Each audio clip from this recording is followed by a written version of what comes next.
In the small farming town of Oak Grove, Kansas, Luke "Tank" Reed's massive bull Brutus had become a living nightmare that no one dared approach.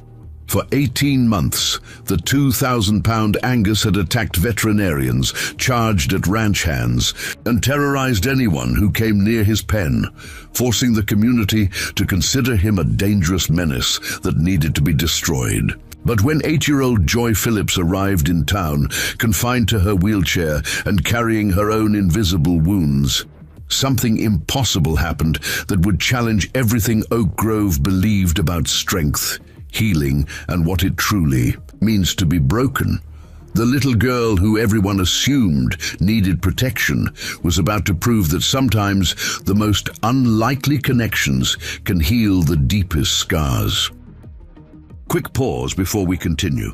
Tell us, where in the world are you watching from? If you're enjoying these stories, make sure to hit subscribe because tomorrow's episode is absolutely mind-blowing. The morning sun cast long shadows across the weathered wooden fence that surrounded Brutus's pen at Reed Ranch, 3 miles outside Oak Grove's modest town limits. Luke Reed stood motionless beside his rusted pickup truck, calloused hands gripping a steaming cup of black coffee as he watched the massive black bull pace the perimeter of his enclosure like a caged predator. Brutus's muscles rippled beneath, his dark hide with each measured step, his massive head swaying from side to side as he searched for any sign of approaching threat. Luke's weathered face bore the deep lines of a man who had seen too much and slept too little. At 34, his brown hair was already streaked with premature gray, and his hazel eyes held the distant look that fellow veterans recognized, but civilians rarely understood. The faded Marine Corps tattoo on his forearm was partially obscured by old scars, some from overseas combat, others from his attempts to rehabilitate the traumatized animal that had become both his obsession and his curse. "Morning, Tank," called Ruby Palmer as she climbed out of her dusty Honda Civic, her arms laden with grocery bags from her downtown diner. Ruby had been bringing Luke meals twice a week since his wife died in a car accident 3 years ago, though she was one of the few people in Oak Grove who still dared visit the ranch. "How's our boy doing today?" Luke's jaw tightened as Brutus suddenly wheeled around, snorting and pawing the dirt at the sound of Ruby's voice, the bull's dark eyes fixed on her with an intensity that made even the fearless diner owner take an involuntary step backward. "Same as always," Luke replied, his voice rough from too many cigarettes and not enough conversation. "Angry at the world and everyone in it." Ruby set her bags on the truck's tailgate and studied Luke's profile with the concerned expression of someone who had known him since he was a scrawny teenager, working summers at her father's auto shop. "You look like hell, honey. When's the last time you got a full night's sleep?"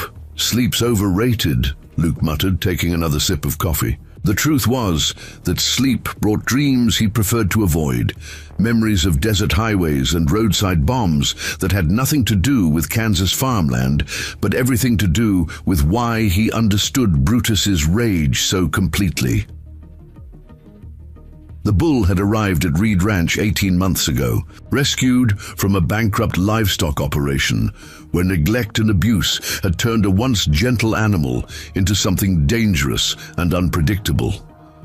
Luke had seen the same transformation in too many of his fellow Marines, had felt it happening to himself in the months after his discharge. The difference was that Brutus couldn't hide his damage behind a forced smile and a steady job. "Dr. Hughes called me yesterday," Ruby said carefully, unpacking containers of homemade beef stew and cornbread. "He's getting pressure from the county about Brutus. Carol Evans has been making noise at town council meetings." Luke's hands clenched around his coffee mug. Carol Evans represented everything he despised about small-town politics, a self-appointed guardian of community safety, who had never faced anything more dangerous than a disagreeable PTA meeting. "Let me guess, she wants Brutus destroyed. She wants what she thinks is best for Oak Grove," Ruby said diplomatically. "Problem is, she's got a lot of folks scared." That incident with Tommy Morrison last month didn't help. The mention of Tommy Morrison made Luke's stomach churn with familiar guilt. The young ranch hand had been trying to repair a section of fence when Brutus charged, sending the 19-year-old scrambling over the rails with a dislocated shoulder and a story that had grown more dramatic with each telling at Palmer's diner. "Tommy shouldn't have been in the pen without me there," Luke said for the 100th time. "I told him to wait." "I know that, and you know that. But Carol Evans sees a dangerous animal that nearly killed a local boy," Ruby replied. "She's organizing a petition to have animal control seize Brutus." Before Luke could respond, the distant rumble of an approaching vehicle drew their attention to the county road. A silver minivan with California license plates was slowing down, the driver apparently looking for an address. Luke instinctively tensed. Visitors to Reed Ranch were rare and usually brought bad news. The minivan turned into his driveway, and Luke could see a woman with shoulder-length blonde hair behind the wheel. In the passenger seat sat a tall man with graying temples, and in the back, barely visible through the tinted windows, was the outline of what appeared to be a child. "You expecting anyone?" Ruby asked, shading her eyes against the morning sun. Luke shook his head, already moving toward the approaching vehicle. Brutus had also noticed the newcomers and was standing at full alert, his massive frame silhouetted against the fence like a monument to barely contained violence. The minivan parked near Luke's truck, and the blonde woman emerged with the confident stride of someone accustomed to handling large animals. She wore practical jeans and work boots, with a veterinary bag slung over her shoulder that immediately identified her profession. "Mr. Reed?" she called, extending her hand as she approached. "I'm Dr. Beth Phillips. I just started at the Oak Grove Veterinary Clinic, and Dr. Hughes asked me to stop by and take a look at your bull." Luke reluctantly shook her hand, noting the firm grip and the way her eyes immediately assessed Brutus's posture and the condition of his enclosure. "Doctor, Hughes didn't mention sending anyone. It was a last-minute decision," Dr. Phillips replied. "I specialize in large animal behavioral therapy, and Gary thought I might be able to offer some insights." The passenger door opened, and Dr. Phillips's husband emerged, stretching road-weary limbs. "Brian Phillips," he introduced himself, his handshake equally confident. "We just drove in from California for Beth's new position. Daddy, can I see the horses?" A young voice called from inside the minivan. "We don't have horses, sweetheart," Brian replied gently. "Just cattle." Ruby stepped forward with her trademark maternal warmth. "Ruby Palmer, I own the diner in town. You folks must be exhausted from that drive." "Actually, we're pretty excited to be here," Beth said, though Luke detected the strain of someone trying to make the best of a difficult transition. "Oak Grove. Seems like the perfect place to raise a family."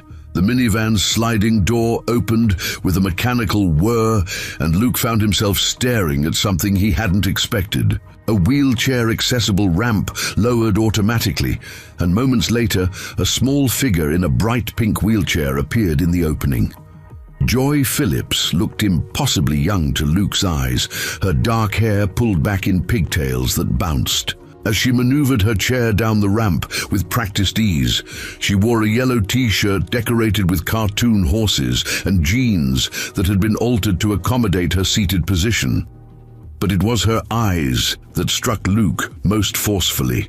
They held the same alert intelligence he recognized in animals that had learned to read their environment for signs of danger or acceptance. "Joy, stay close to the van," Beth called, her protective instincts immediately activated by the sight of Brutus in the distance. But Joy was already propelling her wheelchair toward the fence, drawn by a curiosity that seemed to override any sense of caution. "Is that your cow?" she asked Luke directly, her voice carrying the frank innocence of childhood.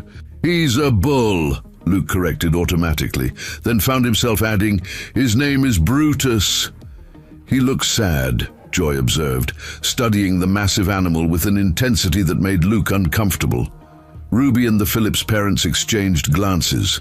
The adults, sharing the universal concern of people watching a child show too much interest in something potentially dangerous. But Luke found himself looking at Brutus through Joy's eyes, seeing past the aggressive posturing to the isolation and wariness that had become the bull's default state.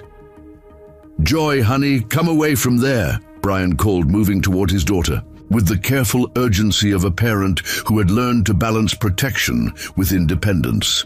But something in Brutus's behavior made everyone pause. The bull had approached the fence and was standing perfectly still, his massive head tilted slightly as he regarded the girl in the wheelchair. There was no snorting, no pawing, no display of the aggressive behavior that had become his trademark response to human presence. "That's interesting," Beth murmured, her professional instincts overriding her maternal ones. "How long has he been displaying aggressive tendencies?" 18 months, Luke replied, unable to take his eyes off the strange tableau of his dangerous bull calmly studying an 8-year-old girl. "Ever since I brought him here from a rescue situation, and he's never shown this kind of calm response to anyone?" Luke shook his head. "He barely tolerates me, and I'm the one who feeds him every day." Joy had maneuvered her wheelchair as close to the fence as the uneven ground would allow, apparently fascinated by Brutus's unexpected stillness. "Can I pet him?" she asked, reaching one small hand toward the wooden rails. "Absolutely not," Brian said firmly, finally reaching his daughter and placing protective hands on her wheelchair handles. "Joy, we need to stay away from the fence." But as Brian began to pull Joy's wheelchair backward, Brutus did something that defied everything Luke thought he knew about the animal. The bull took a step forward and lowered his massive head until his muzzle was only inches from the fence, in the exact spot where Joy's hand would have been if her father hadn't intervened. The silence that followed was profound, broken only by the distant sound of wind through the prairie grass and the soft whir of Joy's wheelchair motor as she resisted her father's attempts to move her away from the fence. "I've never seen anything like that," Ruby whispered, her voice filled with wonder. Dr. Phillips was already reaching for her veterinary bag, her scientific curiosity overriding all other considerations. "Mr. Reed, would you mind if I observed their interaction for a few minutes?" From a safe distance, of course. Luke found himself nodding, though every instinct screamed that allowing a disabled child near Brutus was the height of irresponsibility. But there was something in the bull's posture, something in the way his dark eyes focused on Joy with an intensity that held no aggression, that made Luke wonder if Ruby might be right about never having seen anything like this before. "What do you think, Tank?" Ruby asked quietly. "You know that bull better than anyone." Luke studied Brutus's body language with the practiced eye of someone who had learned to read danger signs in both animals and humans. The bull's ears were forward, alert but not aggressive. His breathing was steady, not the rapid snorting that usually preceded a charge. Most telling of all, his massive frame was relaxed, weight distributed evenly rather than coiled for attack. "I think," Luke said slowly, his voice filled with cautious amazement, "that somehow this little girl has just accomplished something that 18 months of professional animal handlers couldn't manage." Joy looked up at the adults surrounding her, her young face bright with an excitement that seemed to illuminate the entire ranch yard. "He remembers me," she said with the absolute certainty of childhood. "I can tell." The statement hung in the morning air like a puzzle waiting to be solved, while Brutus continued his patient vigil at the fence, as if he too was waiting to see what would happen next. Telling and preparing this story took us a lot of time, so if you are enjoying it, subscribe to our channel. It means a lot to us. Now, back to the story. The Phillips family had been in Oak Grove for exactly 3 days when Joy made her decision. While her parents unpacked boxes in their rented house on Maple Street and debated the wisdom of Beth taking a position in such a small town, Joy sat at her bedroom window each morning, looking toward the rolling hills where she knew Brutus was waiting. The memory of their first meeting played repeatedly in her mind like a favorite song. She couldn't explain to the adults why she felt so certain that Brutus remembered her, couldn't put into words the recognition she had seen in his dark eyes. But 8-year-old certainty needed no explanation, only action.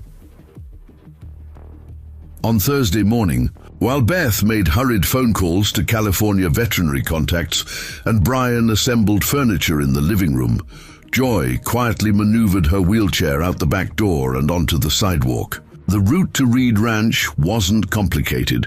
Maple Street led directly to County Road 47, which wound through farmland for exactly 2.5 miles before reaching Luke's property.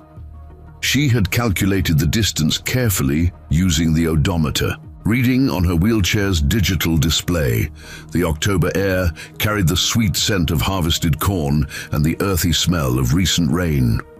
Joy's wheelchair hummed softly as she navigated the slight incline leading out of town, her small hands steady on the controls despite the magnitude of what she was attempting.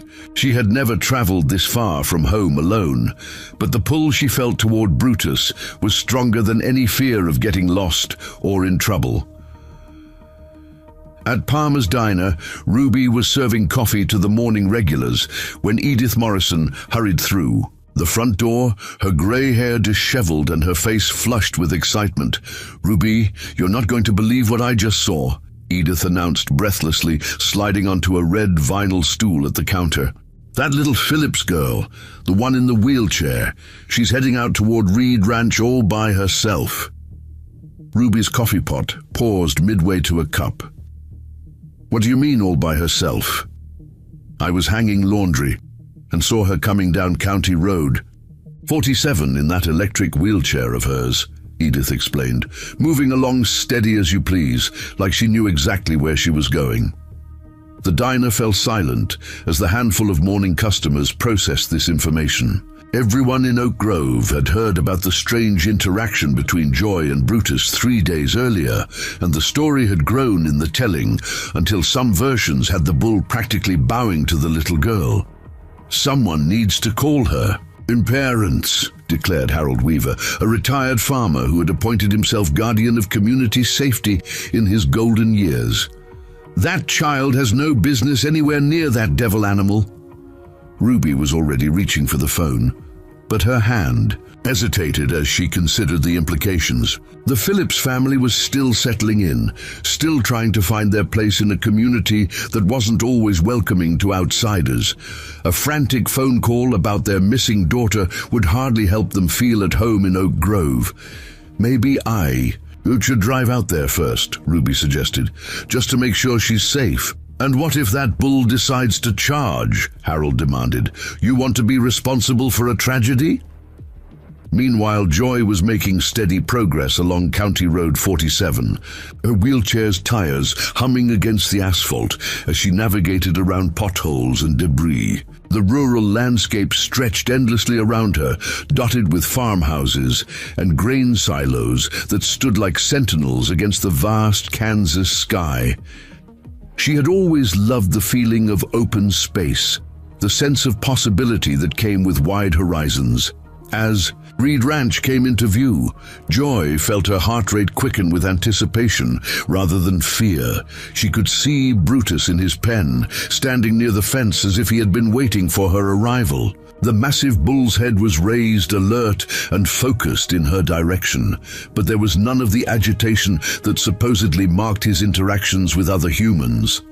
Luke was in his workshop behind the main barn, attempting to rebuild the transmission. On a 1987 Chevy pickup, when he heard the distinctive whir of an electric motor approaching, he emerged from the building with grease-stained hands and immediately spotted Joy's bright pink wheelchair, navigating the rutted driveway with determined precision. His first instinct was panic.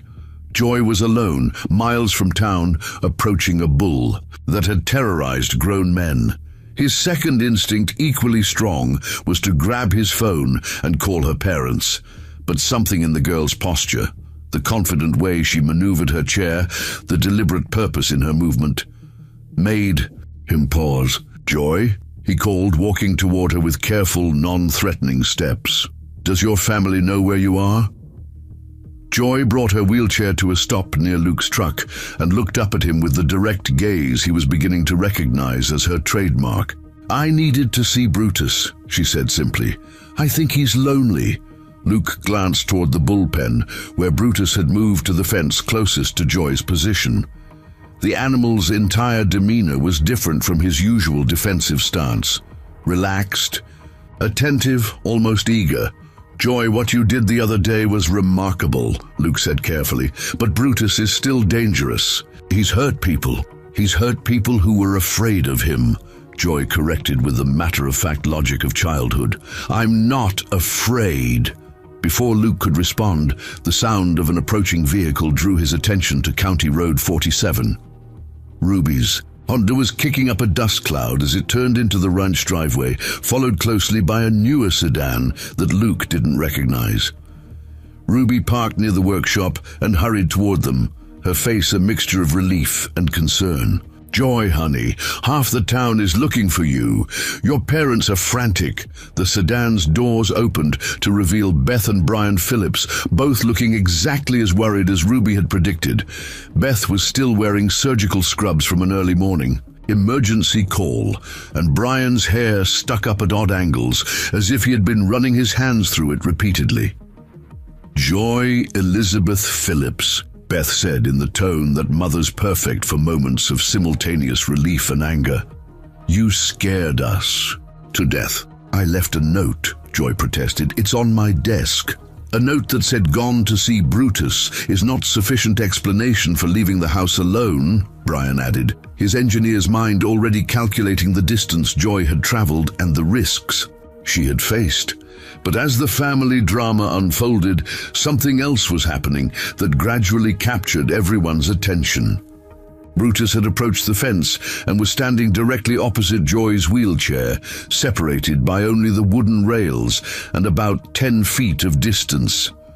The bull's massive head was lowered, and he was making soft rumbling sounds that Luke had never heard before. "Is he talking to her?" Ruby whispered, her voice filled with wonder. Dr. Phillips, despite her parental concern, couldn't ignore her professional fascination with what she was observing. "Those are contentment vocalizations," she said quietly, "similar to what cattle use to communicate comfort to their calves." Joy looked around at the adults surrounding her, then back at Brutus. "Can I go say hello properly? I promise I'll be careful." "Absolutely not," Brian said immediately. "Joy, that animal weighs more than a small car. One wrong move, and you could be seriously injured." But Luke found himself studying the interaction with the eye of someone who had spent 18 months learning to read Brutus's moods and motivations. The bull's body language contained none of the warning signs Luke had catalogued. No flared nostrils, no pawing, no rigid stance that preceded aggression. "What if she stayed in her wheelchair?" Luke heard himself saying. "And what if I stayed right beside her?" "Luke, you can't be serious," Ruby protested. "If something goes wrong..." "Something's already going wrong," Luke replied, his gaze fixed on Brutus. "Look at him. Really look. I've never seen him this calm, this focused. He's not displaying any stress behaviors." Beth approached the fence with her veterinary bag, her scientific curiosity overriding her maternal instincts.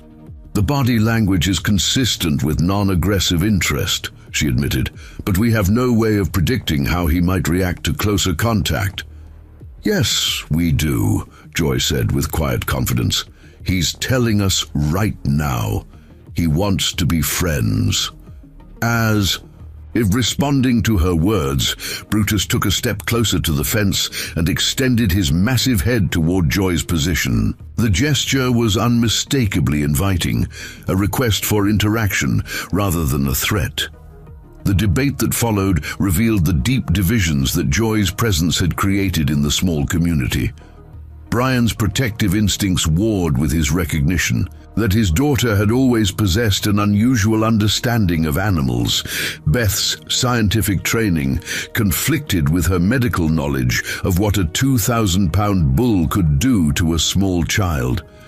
Ruby's maternal concern battled her growing belief that something extraordinary was happening, and Luke found himself torn between his responsibility to keep everyone safe and his desperate hope that Joy might hold the key to healing both Brutus and himself. 5 minutes, Luke finally said. Joy stays in her wheelchair. I stay within arm's reach, and if Brutus shows any sign of agitation, we leave immediately.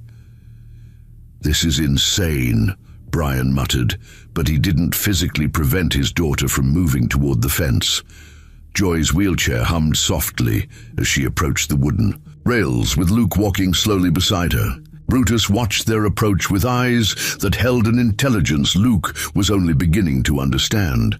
When Joy was close enough to touch the fence, the bull lowered his head until his muzzle was inches from the wooden rails. "Hello, Brutus," Joy said softly. "I told you I'd come back. What happened next would be discussed in Oak Grove for years to come." Brutus, the bull who had attacked everyone who came near him, gently pressed his muzzle against the fence rails directly in front of Joy's outstretched hand. The wooden barrier separated them by mere inches, but the connection was unmistakable. "He's trying to touch her," Beth whispered, her voice filled with professional amazement. Joy looked up at Luke with eyes bright with excitement. "He remembers when I was little, when I used to visit here with my parents." The statement hit Luke like a physical blow. "What do you mean, when you were little?" "Before the accident," Joy explained matter-of-factly. "Before I needed the wheelchair. We came here for a church picnic when I was 4. Brutus was just a baby then, and I fed him bottles." The revelation sent shockwaves through the small group gathered around the fence. Luke's mind raced backward through the years, trying to place the memory. His wife had organized charity events for families dealing with medical expenses, had opened their ranch to community gatherings. Could Joy really have been here before? "The summer before Sarah died," Luke said slowly, pieces of the puzzle clicking into place. "We hosted a fundraiser for children with disabilities. There was a little girl who spent the whole day in the barn with the baby calves." "That was me," Joy confirmed. "And Brutus was my favorite. I called him Bruno then because I couldn't pronounce Brutus properly." As if responding to his old name, Brutus lifted his head and made the soft rumbling sound again. The massive bull, who had terrified Oak Grove for 18 months, was greeting an old friend who had grown up but never forgotten their connection. Ruby wiped tears from her eyes with her apron. "Well, I'll be blessed," she murmured. "They're having a reunion," but even as the adults marveled at the impossible connection between Joy and Brutus, new complications were brewing. The sound of approaching vehicles announced the arrival of people who viewed this miraculous reunion very differently. Sheriff Jack Morris was pulling into the ranch driveway, followed by Carol Evans and 2 other members of the town council. The battle for Brutus's life and Joy's right to be his friend was about to begin in earnest. Sheriff Jack Morris stepped out of his patrol car with the measured movements of a man who had learned to assess situations before taking action. At 45, he carried himself with the quiet authority that came from 20 years of military service, followed by 15 years of keeping the peace in rural Kansas. His weathered face showed concern rather than aggression as he surveyed the scene at the bullpen. Carol Evans emerged from her pristine white sedan with considerably less restraint. As president of the Oak Grove Parent-Teacher Association and self-appointed guardian of community safety, she had arrived armed with a folder full of legal documents and a righteous determination to protect what she saw as an innocent child from obvious danger. "Sheriff Morris, thank goodness you're here," Carol called out, her voice carrying the sharp edge of maternal authority. "This situation has gotten completely out of hand." Jack's eyes moved from the assembled adults to Joy, still seated in her wheelchair near the fence, where Brutus stood calmly watching the newcomers. The sheriff had heard the stories circulating through town, but seeing the interaction firsthand gave him pause. The bull that had charged at his deputy just 6 months ago was displaying none of the aggressive behavior that had made him a community concern. "Mrs. Evans," Jack acknowledged with professional courtesy, "I got your call about a child in danger, but what I'm seeing here doesn't match your description." Carol's folder snapped open with the precision of someone accustomed to having her concerns taken seriously. "Sheriff, that animal has attacked multiple people. Just last month he nearly killed Tommy Morrison. Now we have an 8-year-old disabled child being allowed to interact with him. This is negligence at best, child endangerment at worst." Brian Phillips stepped forward, his protective instincts flaring at the implication that he and Beth were failing to protect their daughter. "Mrs. Evans, with all due respect, Joy has been around large animals her entire life. My wife is a veterinarian with 20 years of experience." "That may be true in California," Carol replied coolly, "but this is Kansas, and that's a dangerous animal. I have witness statements from 6 people who can testify to this bull's aggressive behavior." Luke found himself caught between his growing amazement at Joy's connection with Brutus and his practical understanding of the legal reality Carol represented. He had rescued Brutus from an abusive situation precisely because he understood what trauma could do to a living being, but 18 months of aggressive behavior had given Carol Evans all the ammunition she needed. "Jack," Luke said quietly, addressing the sheriff with the familiarity of fellow veterans, "I know how this looks, but something's changed. Joy's presence has calmed him in a way I've never seen before." Sheriff Morris approached the fence slowly, his trained eye noting Brutus's relaxed posture and the absence of the warning signs he had learned to recognize during previous visits to the ranch. "Tell me about their history, Luke. Mrs. Evans mentioned that this behavior has been ongoing for over a year."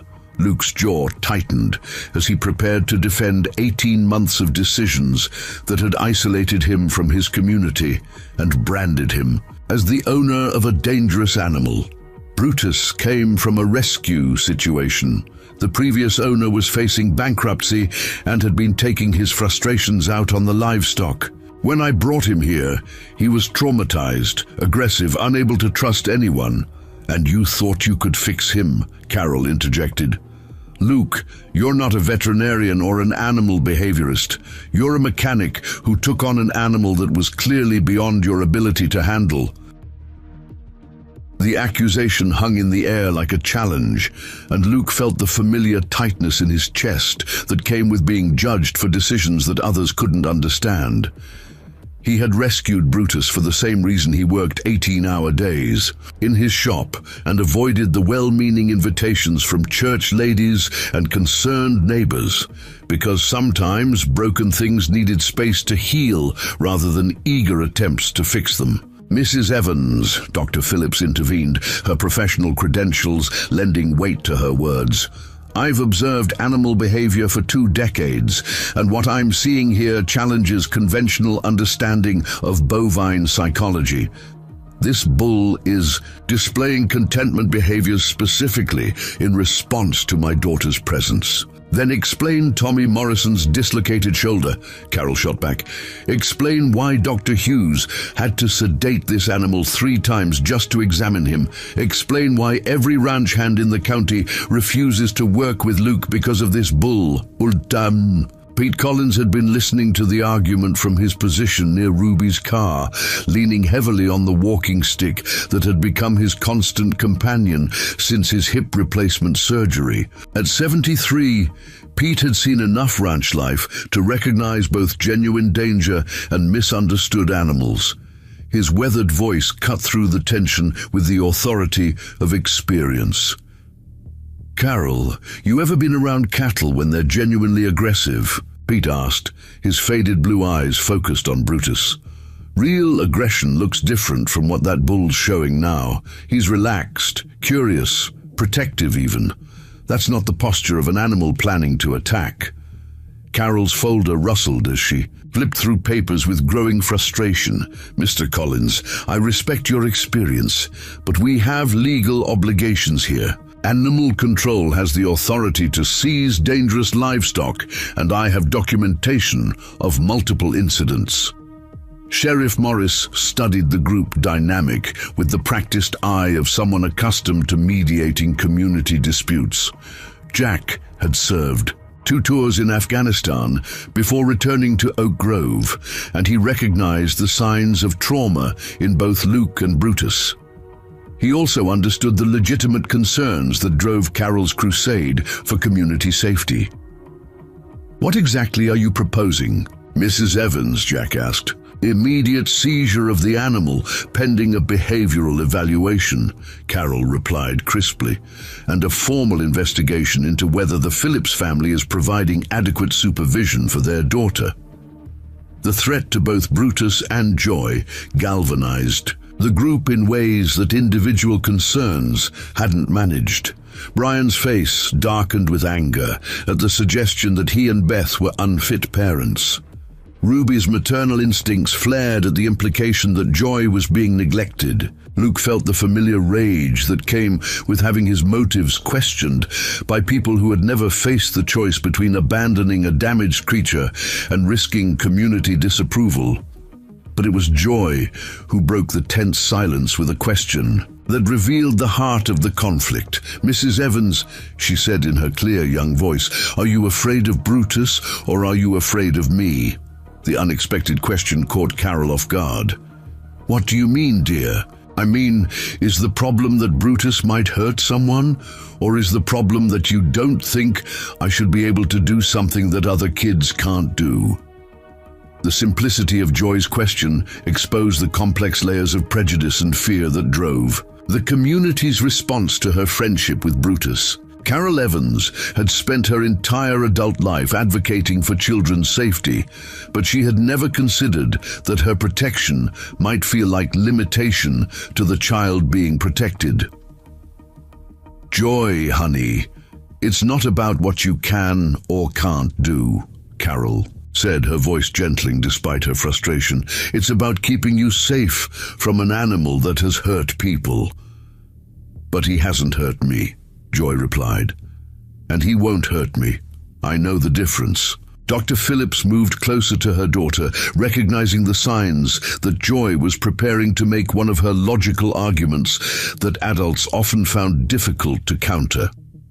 What difference, sweetheart? The difference between someone who's angry and someone who's sad, Joy explained. Brutus isn't angry anymore. He's just been sad for a really long time, and nobody knew how to help him feel better. Luke felt something shift in his chest as Joy's words hit home. The 8-year-old girl had articulated what he had been unable to express in 18 months of defending his decision to keep Brutus. The bull wasn't malicious or inherently dangerous. He was a trauma survivor learning to trust again.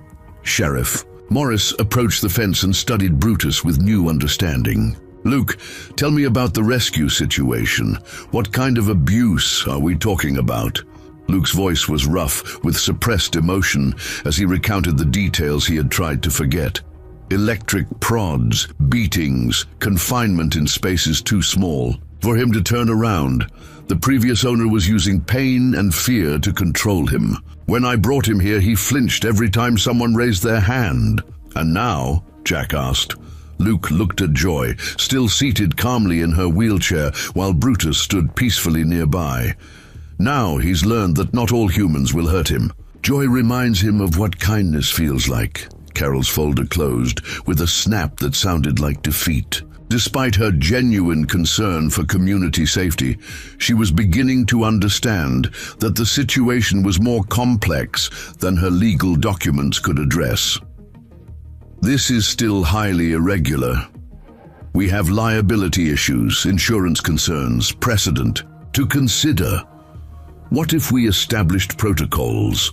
Dr. Phillips suggested, her scientific mind searching for compromise, structured interactions, professional supervision, documented behavioral progress. If Brutus can demonstrate consistent calm behavior under controlled conditions, it might address both safety concerns and Joy's therapeutic needs.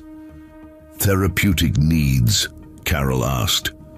Beth Phillips exchanged glances with her husband before explaining the part of Joy's story they had kept private. Joy has been struggling with depression and social anxiety since her accident 3 years ago. She's had difficulty connecting with peers, problems with self-confidence, recurring nightmares about being helpless.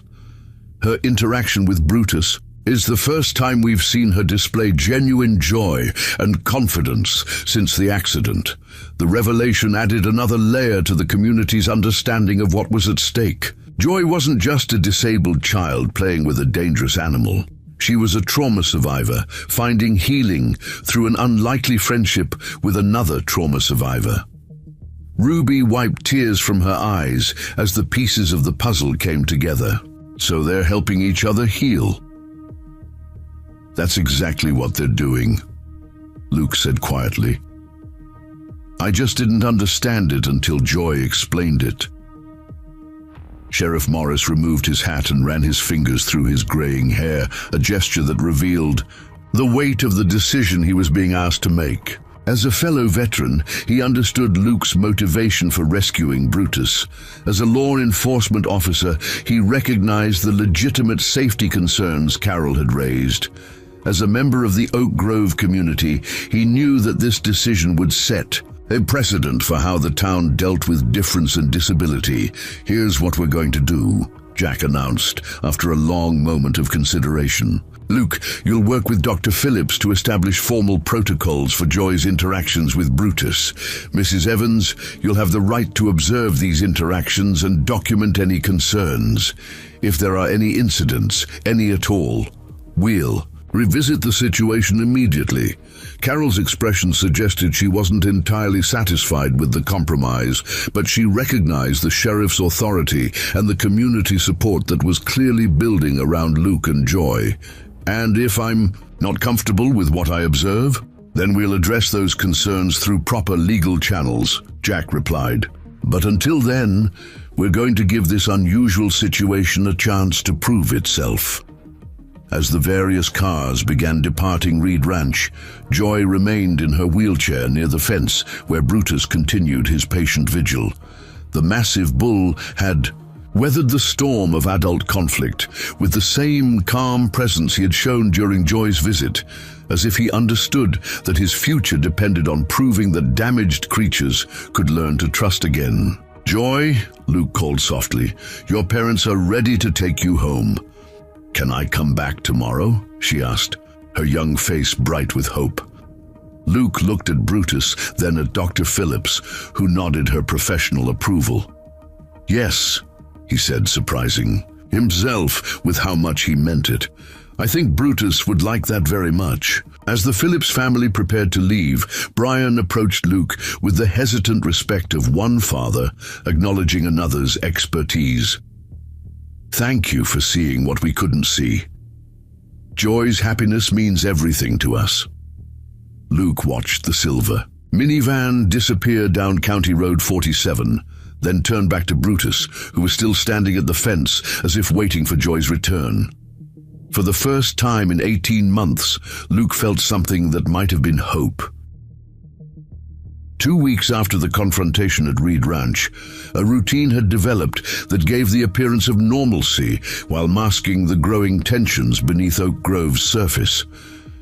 Every afternoon at 3:30, Joy would arrive at the ranch in her wheelchair, accompanied by either her mother or father, and sometimes both. Luke had constructed a wooden platform beside Brutus's pen that allowed Joy to interact with the bull at a more comfortable height.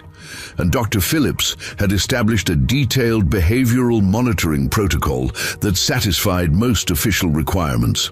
But routines, however peaceful they appeared, could not shield the unusual friendship from the scrutiny of people who remained convinced that disaster was inevitable. Tracy Ward arrived in Oak Grove on a grey October morning, her state-issued sedan loaded with case files and the kind of professional skepticism that came from investigating too many situations where good intentions had led to tragic outcomes. As a social worker specializing in child welfare cases involving unusual circumstances, Tracy had been dispatched by the Kansas Department of Children and Families following an anonymous complaint about a disabled child being allowed to interact with a dangerous animal. The complaint had been filed 3 days after Sheriff Morris announced his compromise solution, though no one in Oak Grove would admit to making the call. Tracy suspected Carol Evans, but her investigation protocols required her to approach each case without preconceptions about motives or outcomes. Tracy's first stop was the Oak Grove Elementary School, where Principal Janet Hoffman provided a carefully neutral assessment of Joy Phillips's adjustment to her new community. The principal, a veteran educator who had learned to navigate the complexities of small-town politics, chose her words with diplomatic precision. Joy is an exceptional student, Principal Hoffman explained as they sat in her office overlooking the school playground. Academically gifted, socially mature, well-liked by her teachers. However, there have been some concerns about peer interactions. Tracy made notes in her tablet, already anticipating the kinds of social challenges that often face children with disabilities in new environments. What kind of concerns specifically? Some of the older students have been testing boundaries. The principal replied carefully. Nothing overtly aggressive, but comments about her wheelchair, questions about whether she belongs in regular classes, that sort of thing. What Principal Hoffman didn't mention, but Tracy would soon discover, was that most of the boundary testing had been initiated by Austin Evans, Carol's 16-year-old son, who attended Oak Grove High School, but frequently walked past the elementary school during Joy's recess periods. Austin had inherited his mother's certainty about right and wrong, but lacked her diplomatic skills and life experience. At 16, his worldview was shaped by action movies and social media, where disabilities were either tragic backstories or inspirational overcome-the-odds narratives. Joy's matter-of-fact competence and refusal to be pitied frustrated him in ways he couldn't articulate. On the Tuesday morning when Tracy was interviewing school officials, Austin was holding court with a group of younger students near the playground fence, sharing his theories about why Joy's friendship with Brutus proved that her family was irresponsible. "My mom says that Bull could kill someone," Austin announced to the circle of impressionable middle schoolers who had gathered around him, "and they're letting a kid in a wheelchair get close to it. That's just stupid." "Maybe she knows something we don't," suggested Emma Rodriguez, a 7th grader whose grandfather had worked with difficult horses. "My grandpa always said some people have a gift with animals." Austin's laugh held the cruel edge that teenagers perfected when they felt their authority challenged. "A gift? She's 8 years old and she can't even walk. What kind of gift is that supposed to be?" The comment reached Joy through the complex social network that connected Oak Grove's educational system, arriving as a whispered report from a sympathetic classmate during afternoon recess. Joy absorbed the information with the stoic acceptance of a child who had learned to manage other people's discomfort with her differences, but the words stung more than she let anyone see. That afternoon, when Brian brought her to Reed Ranch for her scheduled visit with Brutus, Joy was quieter than usual. Luke noticed the change immediately. One of the skills he had developed during his own recovery was reading the subtle signs of emotional distress in others. "Everything okay today?" Luke asked as Joy maneuvered her wheelchair onto the platform. He had built beside Brutus's pen, "Some kids at school think I'm stupid for being friends with Brutus," Joy replied, her young voice carrying a weight that made Luke's chest tighten with familiar anger. Brutus, as if sensing Joy's mood, approached the fence and lowered his massive head until his muzzle was close to her hand. The bull's dark eyes seemed to study her face with an intelligence that never failed to amaze the adults who witnessed their interactions. "What do you think?" Luke asked, settling into the folding chair he kept near the platform for these afternoon sessions. Joy considered the question with the seriousness she brought to all important matters. "I think they're scared of things they don't understand. Austin Evans says I can't have a gift because I'm in a wheelchair." Luke felt his jaw clench at the mention of Austin's name. He had hoped that the boy would outgrow the casual cruelty that seemed to be his default response to anything different, but apparently that growth was progressing slowly. "What do you think about gifts?" Luke asked, genuinely curious about Joy's perspective. "I think gifts come in different packages," Joy replied, stroking Brutus's muzzle through the fence rails. "And sometimes the best gifts are the ones that don't look like what people expect."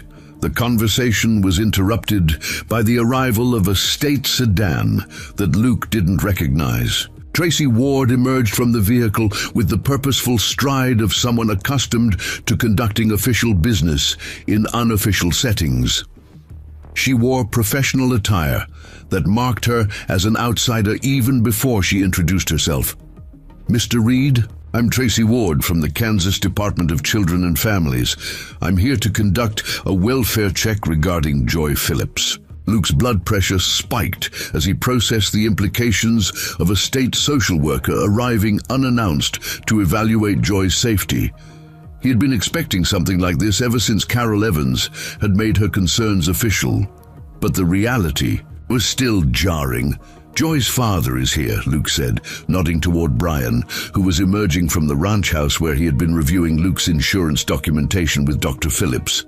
"You'll want to speak with him directly." Tracy approached the group with practiced professionalism, her trained eye automatically cataloging the safety measures that had been implemented and the behavioral dynamics she was observing.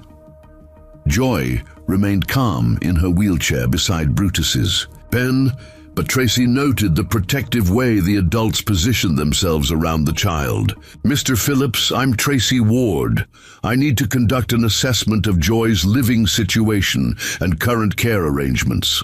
This includes evaluating any activities that might pose unusual risks to her safety or development."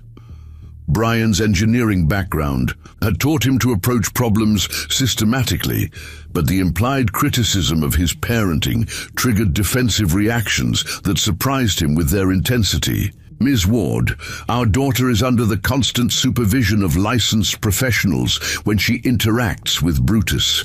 My wife is a veterinarian with 20 years of experience." "I understand that, Mr. Phillips, but I have a responsibility to investigate reports of potential endangerment. I'll need to observe Joy's interaction with the animal and document my findings." Tracy's professional demeanor couldn't entirely mask her personal skepticism about what she was witnessing.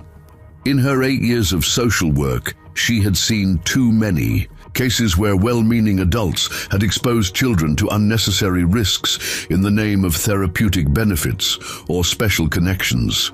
Joy, still seated beside Brutus's pen, listened to the adult conversation with the keen attention of a child who understood that her future was being debated.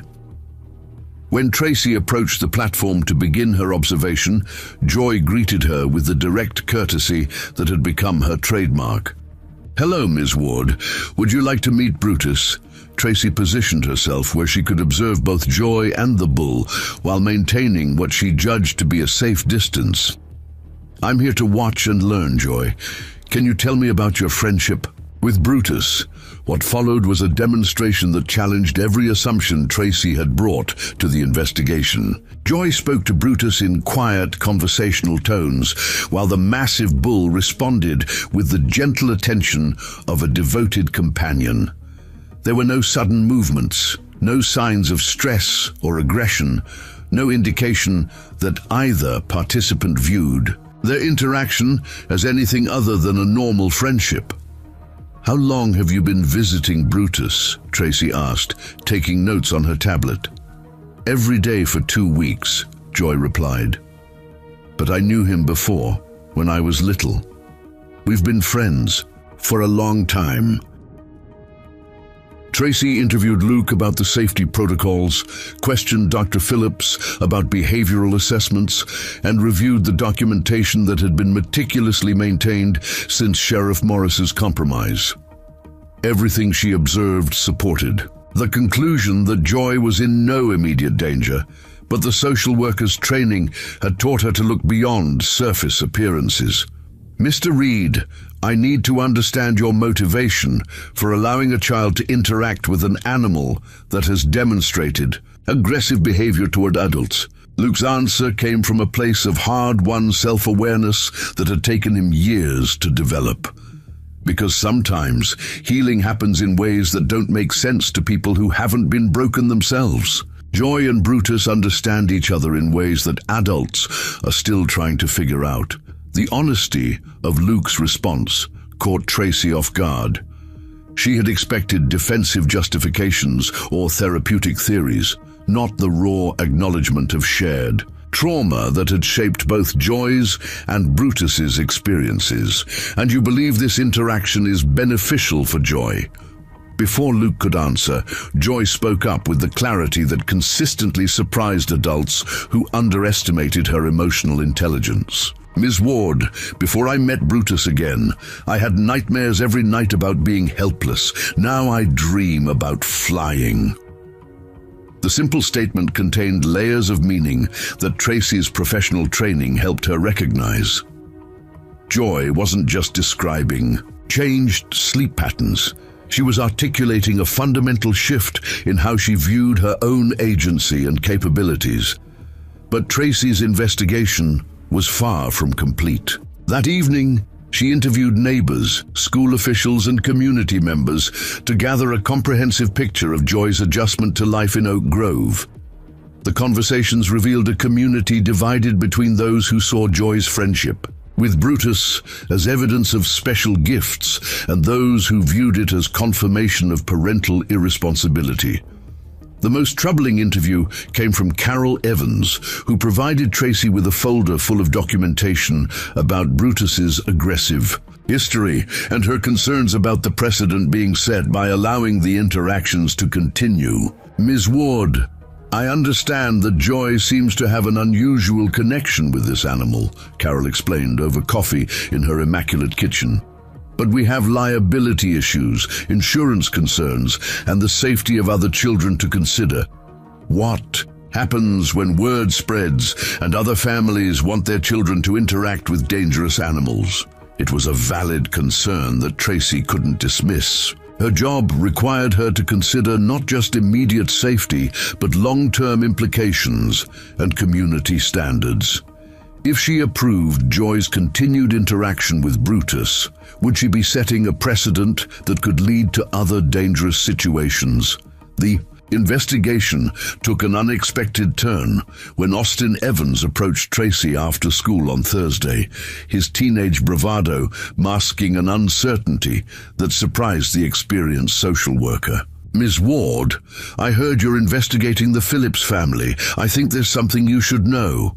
Tracy agreed to speak with Austin privately, noting his nervous energy and the way he glanced around to make sure they weren't being overheard. What Austin revealed would add another layer of complexity to an already complicated case. "Joy's not the victim here," Austin said, his voice carrying a conviction that seemed to surprise him. I thought she was. I thought my mom was right about protecting her from the bull, but yesterday I saw something that changed my mind." Austin described witnessing Joy defend a younger student from playground bullies using her wheelchair to block their access to a first grader who was being teased about his stutter. The incident had lasted only minutes, but it had shown Austin a side of Joy that challenged his assumptions about disability and vulnerability. "She wasn't helpless at all," Austin admitted. "She was the one doing the protecting. And I realized that maybe I've been the problem, not her friendship with the bull. Tracy made notes about Austin's observations, recognizing that his changed perspective might be significant in understanding Joy's impact on the community. But the most important part of her investigation was still ahead: a formal assessment of Joy's mental and emotional state, conducted by a child psychologist from the state capital. Dr. Monica Stevens arrived in Oak Grove on Friday morning, bringing with her a battery of psychological tests and the kind of clinical expertise that would determine whether Joy's unusual friendship was therapeutic or potentially harmful. The assessment would take place at the Phillips family home, away from the charged atmosphere of Reed Ranch. Joy approached the psychological evaluation with the same matter-of-fact competence she brought to all new experiences. She answered Dr. Stevens's questions about her dreams, her fears, her relationships, and her understanding of her own disabilities with a self-awareness that impressed the psychologist. But the most revealing part of the assessment came when Dr. Stevens asked Joy to draw pictures representing her life before and after moving to Oak Grove. The before picture showed a small figure in a wheelchair surrounded by empty space, isolated and diminished. The after picture showed the same figure alongside a massive, gentle creature, both of them surrounded by people and activity. "Tell me about these pictures, Joy," Dr. Stevens requested. "The first one is how I felt after my accident," Joy explained. "Like I was all by myself and nobody understood what it was like to be different. The second one is how I feel now, with Brutus and Mr. Luke and everyone who's learning that different doesn't mean broken." Dr. Stevens's evaluation would become the key document in determining Joy's future in Oak Grove. But the psychologist's preliminary observations suggested that Joy's friendship with Brutus had indeed produced measurable improvements in her confidence, social skills, and emotional resilience. However, Tracy's investigation had also uncovered information that would complicate any simple resolution to the case. Anonymous complaints had been filed with multiple state agencies, suggesting a coordinated effort to force the termination of Joy's interactions with Brutus. Someone in Oak Grove was determined to end the unusual friendship, regardless of its benefits to the participants. As Tracy prepared her preliminary report for the State Review Board, she found herself facing the kind of decision that had drawn her to social work in the first place: the choice between protecting a child from potential harm and protecting a child's right to heal in her own way.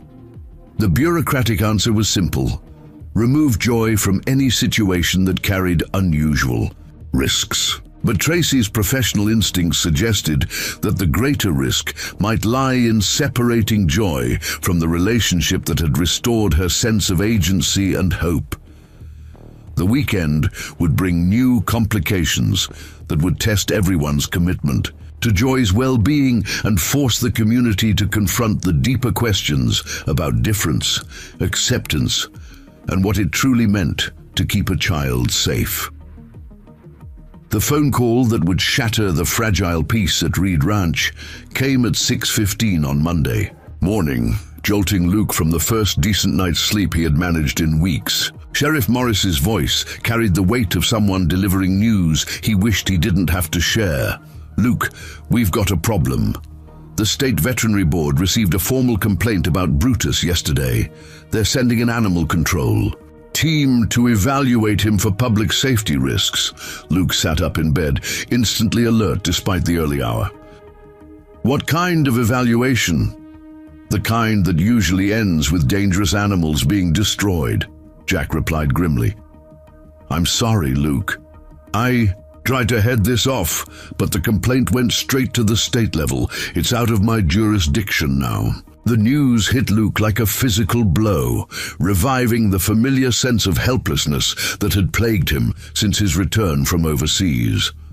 After 18 months of defending Brutus against community fears and 2 weeks of watching the bull heal, Through his friendship with Joy, the possibility of losing him felt like a betrayal of everything Luke had fought to protect.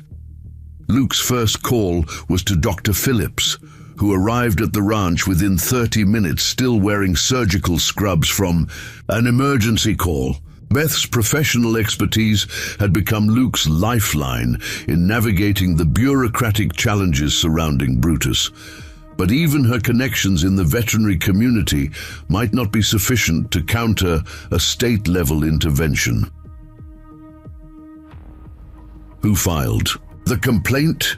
Beth asked as they stood beside Brutus's pen, watching the bull's peaceful morning routine of grazing and observing his surroundings. Jack couldn't tell me, but whoever it was knew exactly which bureaucratic buttons to push, Luke replied, his voice tight with controlled anger. The complaint alleges that Brutus poses an imminent threat to public safety and that local authorities have failed to take appropriate action. Beth studied Brutus's calm demeanor, noting the dramatic contrast between the animal's current behavior and the aggressive tendencies described in the complaint. We need documentation, detailed behavioral assessments, veterinary records, witness statements from everyone who's observed Brutus with Joy. Will that be enough? Beth's hesitation told Luke everything he needed to know. State animal control teams operated under protocols designed to protect public safety above all other considerations. Once an animal was classified as dangerous, the bureaucratic momentum toward destruction became nearly impossible to reverse. The arrival of Joy and Brian at their usual 3:30 time brought the crisis into sharp focus. Joy took one look at the adults' faces and immediately understood that something was wrong. "What happened to Brutus?" she asked, her 8-year-old directness cutting through the careful euphemisms the adults had been using. Luke knelt beside Joy's wheelchair, meeting her eyes with the respect he had learned she deserved. "Some people filed a complaint with the state government. They want to take Brutus away because they think he's dangerous."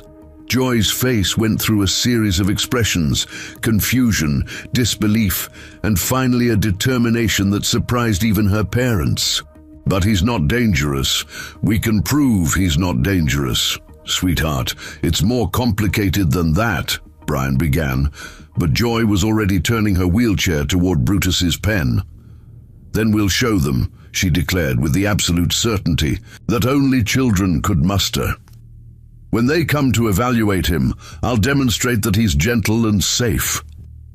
The adults exchanged glances over Joy's head, each recognizing the impossible position they were in. Joy's interactions with Brutus had indeed transformed the bull's behavior, but asking an 8-year-old to serve as proof of an animal's safety during a state evaluation crossed every boundary of responsible parenting and animal management. "Joy, honey, that's not how these evaluations work," Beth explained gently. "The animal control team will be assessing Brutus's behavior with their own personnel under controlled conditions. But those conditions won't include me," Joy replied, her logic cutting to the heart of the problem. "Brutus is only gentle when he's with people he trusts. If they evaluate him with strangers who are afraid of him, he'll seem dangerous again." The truth of Joy's observation was undeniable. Brutus's transformation had been specific to his relationship with Joy, and to a lesser extent with Luke and the few other people who had learned to approach him without fear or aggression. State evaluators approaching with the expectation of dangerous behavior would likely trigger exactly the kind of defensive responses that would confirm their preconceptions. That evening, an emergency meeting convened at Palmer's Diner brought together everyone who had become invested in Brutus's fate.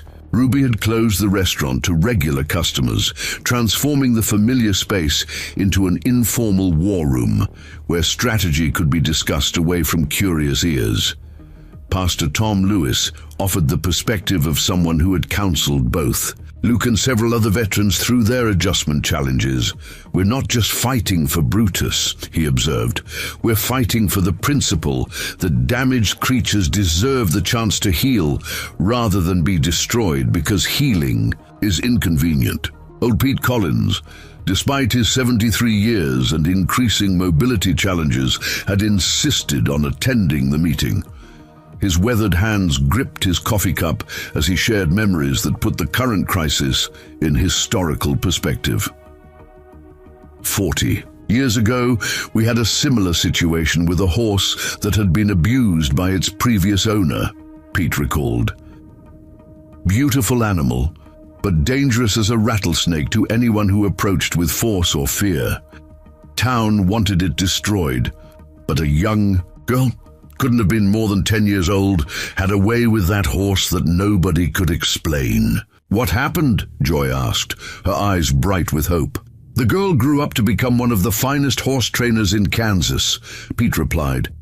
"And that horse became the foundation stock for a bloodline that's still producing champion cutting horses. In today, sometimes what looks like magic is really just the patience to understand what an animal needs to feel safe." The story gave hope to some and skepticism to others.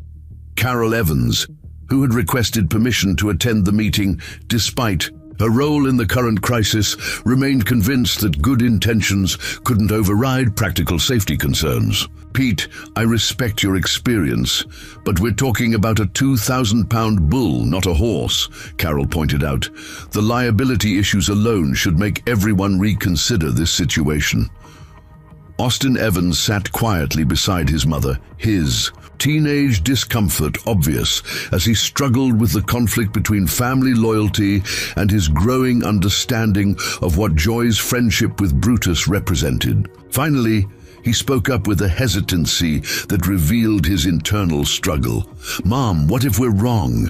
What if Joy really does have a special connection with Brutus and we're about to destroy something important because we're scared?" Carol's surprise at her son's question was evident, but before she could respond, the diner's front door opened to admit Tracy Ward, whose weekend investigation had uncovered information that would change everyone's understanding of the situation. "I apologize for interrupting," Tracy announced, "but I've discovered something that everyone needs to hear." Tracy had spent her weekend tracing the source of the anonymous complaints that had triggered the state intervention. Her investigation had led her through a complex web of bureaucratic procedures and political connections that ultimately pointed to a single unexpected source. The complaint against Brutus wasn't filed by anyone in Oak Grove, Tracy revealed. It originated from a livestock insurance company that's been tracking this case since the first incident reports 18 months ago. The room fell silent as the implications sank in. The battle for Brutus's life wasn't being driven by community safety concerns or even bureaucratic overcaution. It was being orchestrated by corporate interests that viewed the bull as a liability that needed to be eliminated. The insurance company has been monitoring Brutus through routine claims reporting, Tracy continued. When they learned about Joy's interactions with him, they apparently decided that the situation represented an unacceptable risk exposure. They want Brutus destroyed not because he's currently dangerous, but because they can't quantify or control the factors that have made him safe.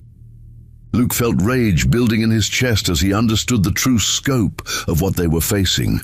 Corporate bureaucrats who had never seen Brutus, never witnessed his transformation, never understood the healing that had taken place, were prepared to destroy him based on actuarial tables and risk assessments. "So what can we do?" Brian asked, his engineer's mind already working on the problem. Tracy's expression was grim as she outlined their limited options. "The state evaluation is scheduled for Wednesday morning. Unless we can demonstrate that Brutus poses no public safety risk under standard assessment protocols, the order for his destruction will be automatic." "Standard protocols won't show who Brutus really is," Joy said quietly, her young voice carrying a sadness that made every adult in the room want to protect her from this harsh lesson in bureaucratic injustice. It was Ruby who suggested the solution that would define the community's response to the crisis. "What if we don't let them evaluate, Brutus alone? What if the whole town shows up on Wednesday to witness what kind of animal he really is? The idea sparked immediate debate. Some saw it as community solidarity, others as dangerous interference with official procedures. But Pastor Lewis offered a perspective that resonated with many of the people who had watched Joy's friendship with Brutus unfold. Sometimes, the pastor said quietly, faith requires us to stand up for what we know is right, even when the system tells us we're wrong. Joy and Brutus have shown us something about healing and hope that we can't afford to lose. The meeting ended with a plan that was part community demonstration, part media strategy, and part desperate hope. Word would spread through Oak Grove that Wednesday morning's evaluation would determine not just Brutus's fate, but the community's willingness to protect something precious and unusual. But Tuesday brought news that would test everyone's resolve. Dr. Mitchell Warren, the state veterinarian assigned to conduct Brutus's evaluation, called Luke directly to explain the procedures that would be followed. Mr. Reed, I understand there's been some community interest in this case, but I need to be clear about our protocols. Dr. Warren explained in the professional tone of someone accustomed to dealing with emotional situations clinically. The evaluation will assess the animal's behavior under standardized conditions designed to test for aggressive responses. Any interference with these procedures could result in additional legal consequences. Luke's hands trembled as he ended the call, understanding that Wednesday's evaluation would be designed to provoke exactly the kind of defensive behavior that would justify Brutus's destruction. The state veterinarian wasn't coming to assess Brutus's current condition. He was coming to confirm a predetermined conclusion based on 18-month-old incident reports. That night, Joy asked her parents a question that revealed her understanding of what was at stake. If they take Brutus away, will Mr. Luke be okay? Beth and Brian exchanged glances, recognizing that their daughter had grasped the deeper implications of the crisis. Luke's connection to Brutus wasn't just about animal rehabilitation. It was about his own healing process and his place in the Oak Grove community. We're going to do everything we can to make sure that doesn't happen, Beth replied, though her voice carried uncertainty about their ability to influence the outcome.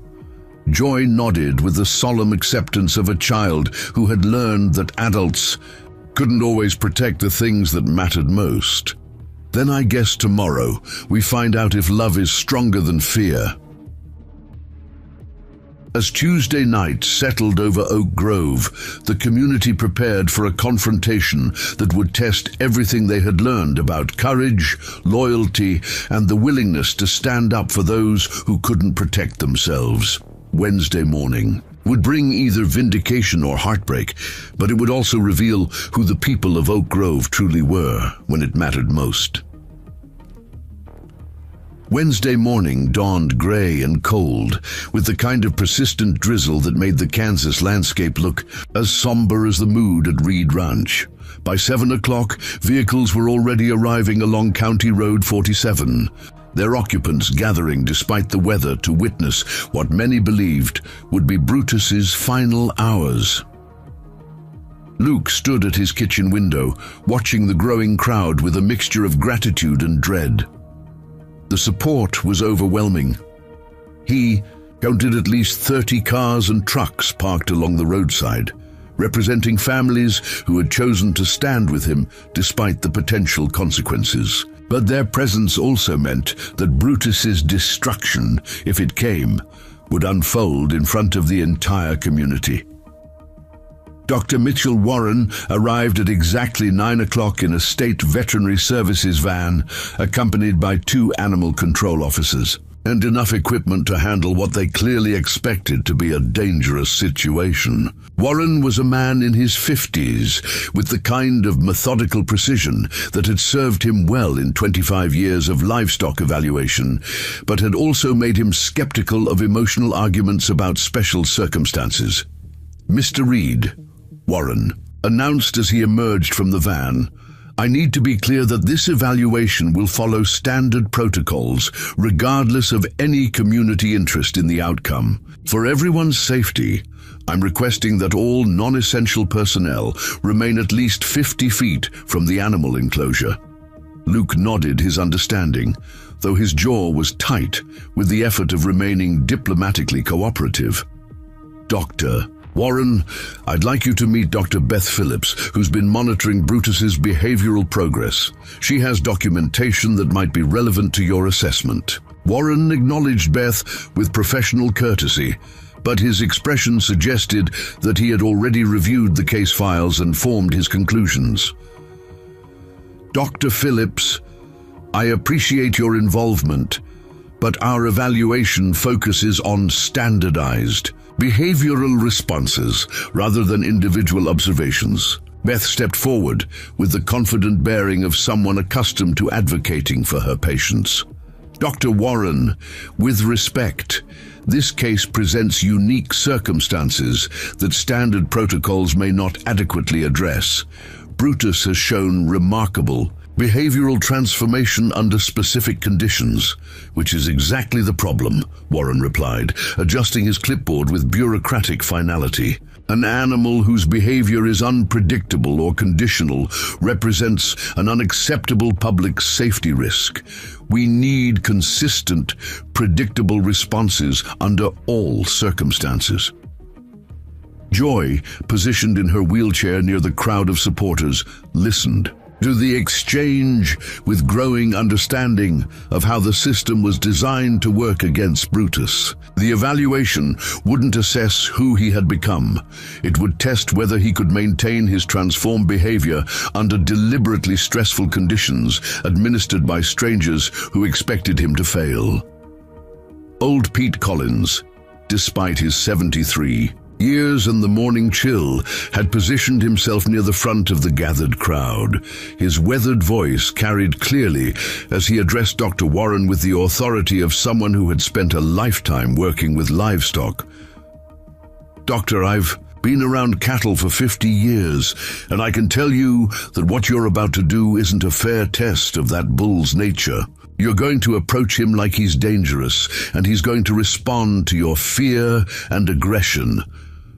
Warren's response revealed the fundamental disconnect between bureaucratic safety protocols and the reality of animal behavior. "Mr. Collins, our procedures are designed to test an animal's response under stress precisely because we can't guarantee that real-world encounters will always occur under ideal circumstances." "But you're creating the stress," Joy called out, her young voice cutting through the adult conversation with uncomfortable clarity. "Brutus isn't dangerous when people aren't afraid of him. If you test him while being afraid, you'll make him afraid too." The crowd murmured its agreement, but Warren remained unmoved by an 8-year-old's logic, however sound it might be. "Young lady, I appreciate your concern, but animal evaluation requires objective, standardized methodologies." Ruby Palmer stepped forward from the crowd, her maternal instincts overriding her usual deference to authority. "Dr. Warren, that child has spent 2 weeks proving that Brutus is gentle. Doesn't that count for anything?" "Mrs. Palmer, anecdotal evidence cannot override documented incidents of aggressive behavior. This animal has a recorded history of attacking humans." Luke felt his control beginning to slip as he watched the bureaucratic machine grinding forward with predetermined conclusions. Those incidents happened when Brutus was traumatized and afraid. He's not the same animal he was 18 months ago. Warren consulted his clipboard with the mechanical precision of someone following a script. "Mr. Reed, trauma history doesn't negate current risk assessment. If anything, it supports the conclusion that this animal's behavior is unpredictable." The fundamental injustice of the situation was becoming clear to everyone present. Brutus was being condemned not for his current behavior, but for his past trauma and his potential for future problems that existed only in actuarial projections and liability calculations. Sheriff Morris, who had been quietly observing the proceedings, stepped forward with the measured authority of someone accustomed to mediating impossible situations. Dr. Warren, as the local law enforcement officer, I'd like to state for the record that this animal has posed no public safety threats in the past 2 weeks. Shouldn't recent behavior carry more weight than historical incidents? Sheriff, I appreciate your perspective, but state protocols don't allow for subjective local assessments to override objective evaluation procedures. It was Tracy Ward who provided the information that would shift the entire dynamic of the confrontation. The social worker had spent her early morning hours making phone calls to state officials, and what she had learned would expose the true motivations behind Brutus's evaluation. Dr. Warren, Tracy announced, stepping forward with the confidence of someone armed with bureaucratic ammunition. I've discovered some interesting information about the complaint that triggered this evaluation. Were you aware that it originated from Midwest Agricultural Insurance, a company with significant financial exposure in livestock liability cases? Warren's professional composure flickered for the first time since his arrival. The source of the complaint doesn't affect our evaluation procedures, but it does affect the context of those procedures, Tracy replied smoothly. When a private insurance company can manipulate state animal control systems to eliminate animals that represent potential claims, it raises questions about whose interests are really being served by this evaluation. The crowd's murmur grew louder as people began to understand that they were witnessing corporate manipulation of government agencies rather than legitimate public safety enforcement. Carol Evans, who had been standing quietly near the back of the gathering, looked genuinely shocked by Tracy's revelation. Are you saying this evaluation was requested by an insurance company? Carol asked, her voice carrying the indignation of someone who had believed she was supporting community safety. Tracy nodded grimly. Midwest Agricultural has been tracking this case since the initial incident reports. They want Brutus destroyed. Not because he's currently dangerous, but because they can't control or predict the factors that have made him safe. Austin Evans moved to his mother's side, his teenage voice carrying newfound conviction as he addressed Dr. Warren directly. So, you're here to kill a gentle animal because some insurance company thinks he might cost them money someday? Warren's response revealed the extent to which bureaucratic procedures had insulated him from the human consequences of his decisions. Young man, my job is to assess public safety risks according to established protocols. The source of the evaluation request doesn't change those protocols. But Joy was no longer willing to let adult complications obscure the simple truth at the heart of the situation. With the determination that had characterized her approach to every challenge in her young life, she maneuvered her wheelchair forward until she was directly in front of Dr. Warren. Dr. Warren, she said, her 8-year-old voice carrying the moral authority that only complete innocence could provide. Would you please explain to me why it's safer to kill Brutus than to let him live? The question hung in the morning air like a challenge that cut through every layer of bureaucratic justification. Warren found himself looking down at a disabled child whose genuine concern for an animal's welfare exposed the fundamental bankruptcy of his mission. Child, it's not about what's safer for the animal. It's about protecting people from potential harm. Joy's response demonstrated the logical clarity that had made her friendship with Brutus possible in the first place. But Dr. Warren, Brutus has never hurt me. He's never hurt Mr. Luke when I'm around. He's never hurt anyone who wasn't afraid of him first. So who exactly are you protecting? Warren's silence stretched long enough for everyone present to understand that he couldn't answer Joy's question without admitting that the evaluation was designed to protect insurance company profits rather than human lives. Dr. Phillips seized. the moment to present the documentation she had prepared. Dr. Warren, I have detailed behavioral assessments, veterinary records, and witness statements from 15 people who have observed Brutus's interactions with Joy. Every piece of evidence supports the conclusion that this animal poses no current threat under appropriate management conditions. Dr. Phillips, individual case documentation cannot override standardized evaluation requirements. It was Pastor Lewis who offered the perspective that would ultimately define the community's response to the bureaucratic inflexibility they were witnessing. Dr. Warren, I'm curious about something. In your 25 years of animal evaluation, have you ever encountered a situation where destroying an animal that posed no immediate threat served any purpose other than administrative convenience? The pastor's question forced Warren to confront the moral implications of his mission in ways that his professional training had never required. For the first time since his arrival, the state veterinarian seemed uncertain about the righteousness of his procedures.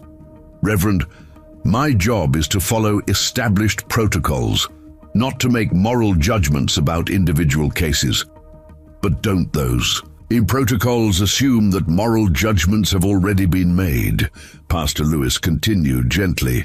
Someone decided that it's better to destroy potentially dangerous animals than to manage them carefully. Someone decided that insurance company concerns outweigh community values. Those are moral choices, even if they're disguised as administrative procedures. The philosophical challenge to Warren's mission was supported by practical evidence that even his bureaucratic training couldn't dismiss. Luke stepped forward with an offer that would test everyone's commitment to finding a solution. Dr. Warren, what if I assume full liability for Brutus's behavior?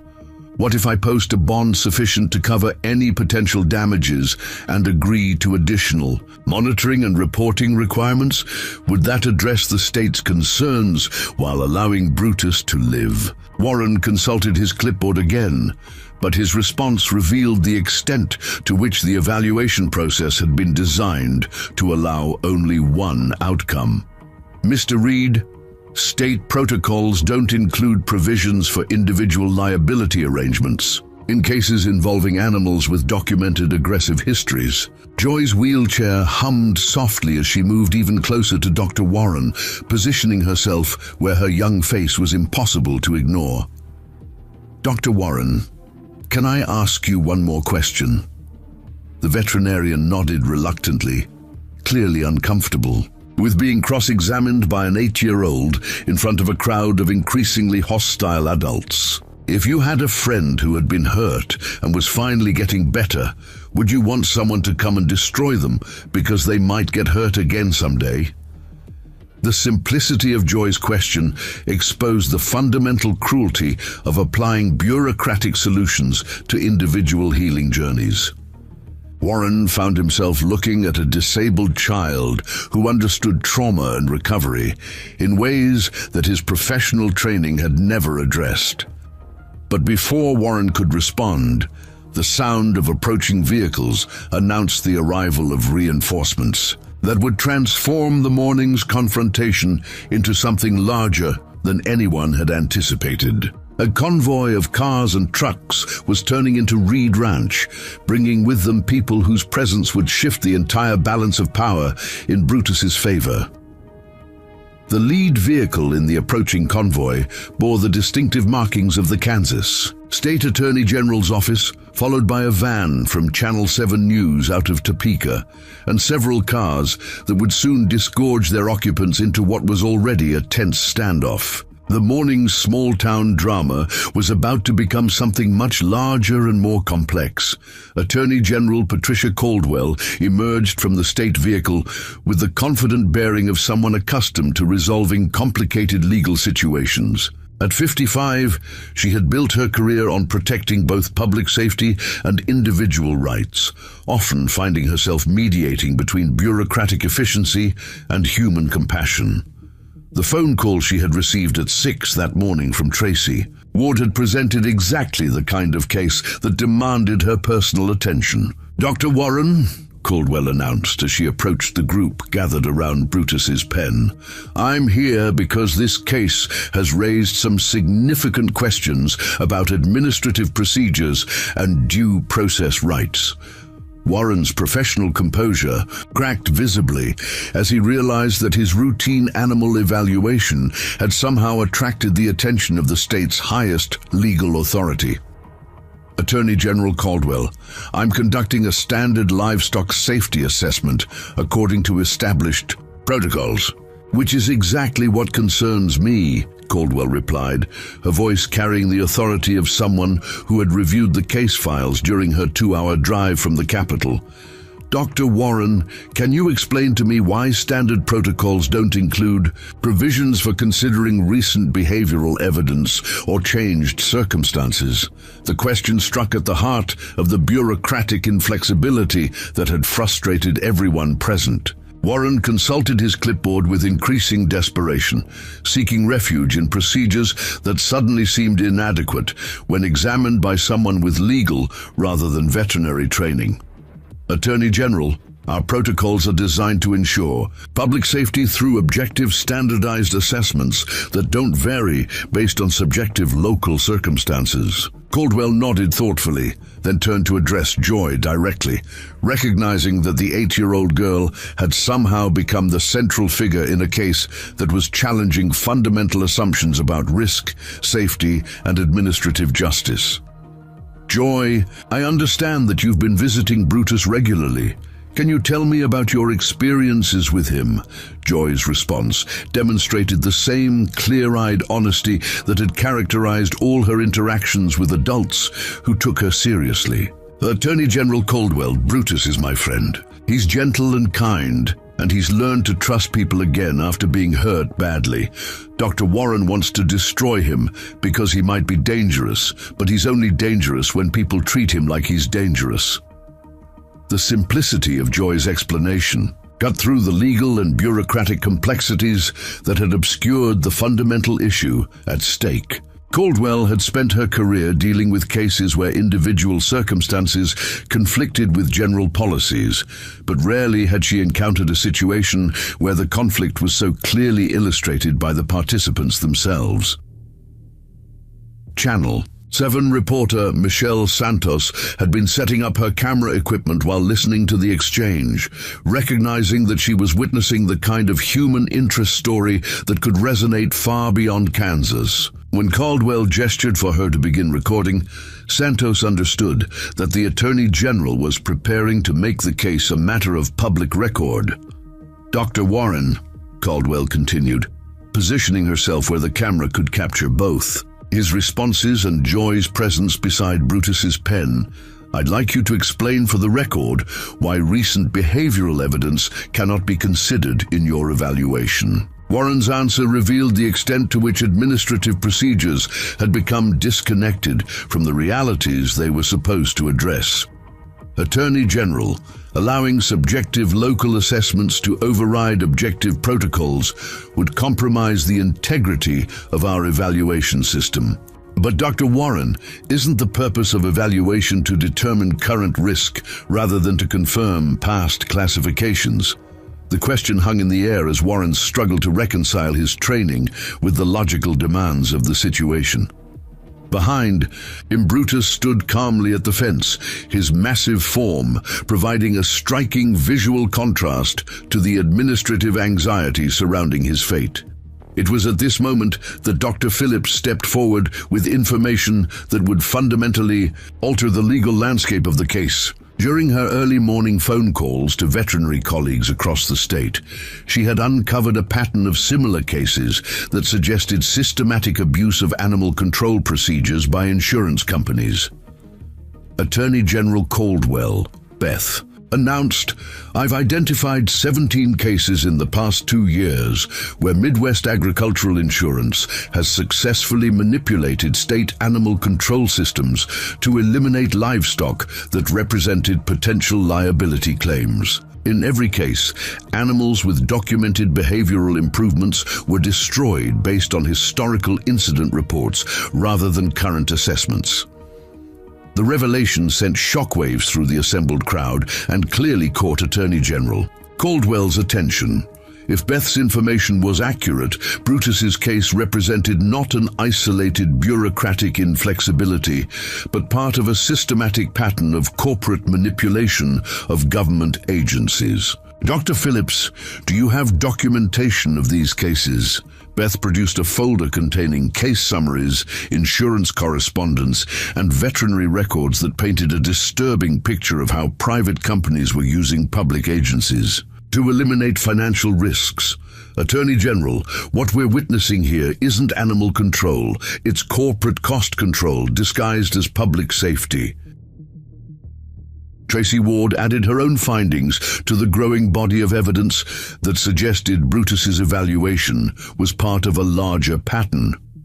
I've traced the complaint process back through 3 different state agencies. In every case, the initial complaint was filed by Midwest Agricultural or their representatives, but the paperwork was structured to appear as though it originated from local safety concerns. Caldwell's expression grew increasingly grim as she processed the implications of what she was hearing. If a private insurance company was systematically manipulating state animal control procedures, it represented exactly the kind of abuse of governmental authority that her office was designed to prevent. Dr. Warren, Caldwell said, her voice taking on the formal tone that preceded official action, I'm issuing a temporary suspension of this evaluation, pending a full investigation of the complaint process that brought you here.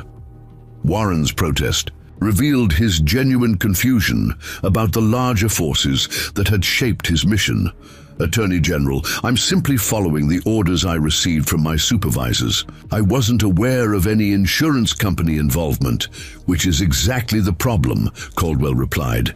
Government agencies shouldn't be taking orders that originate from private corporate interests, regardless of how those orders are transmitted. Through official channels, the news crews were capturing every word of an exchange that was rapidly evolving from a local animal control issue into a statewide investigation of corporate influence on government procedures. Joy, still positioned beside Brutus's pen, watched the adult drama unfold with the keen attention of someone whose future depended on understanding the complex forces at work around her.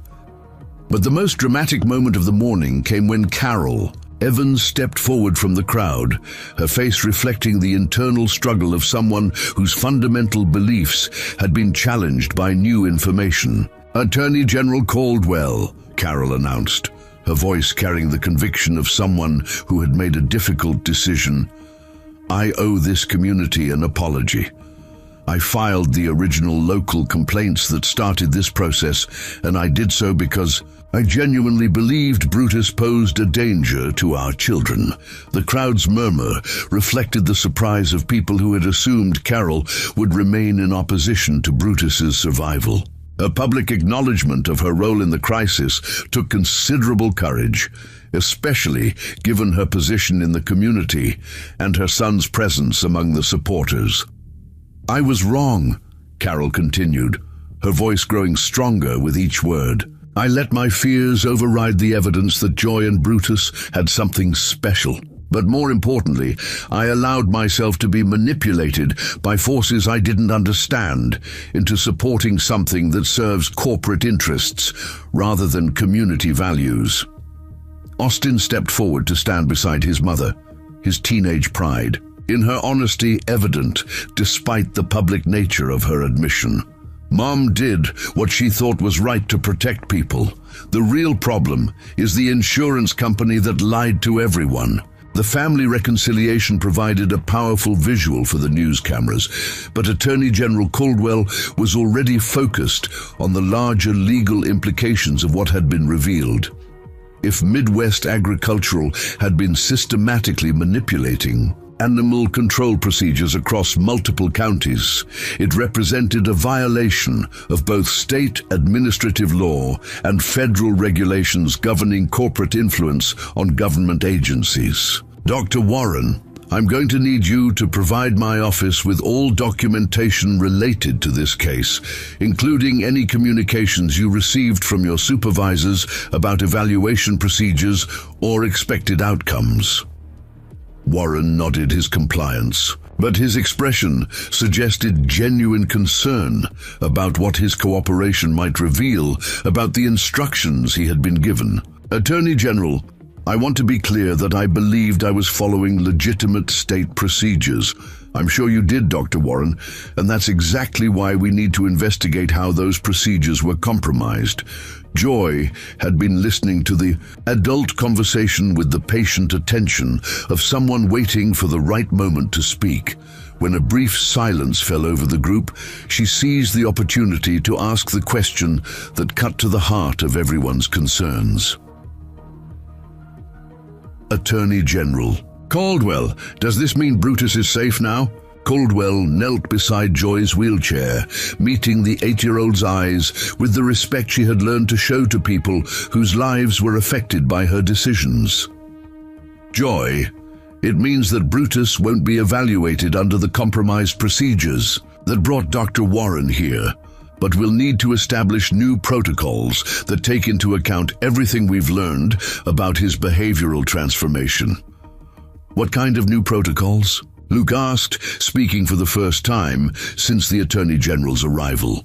Caldwell stood and addressed the entire group, recognizing that her answer would need to satisfy both legal requirements and community concerns.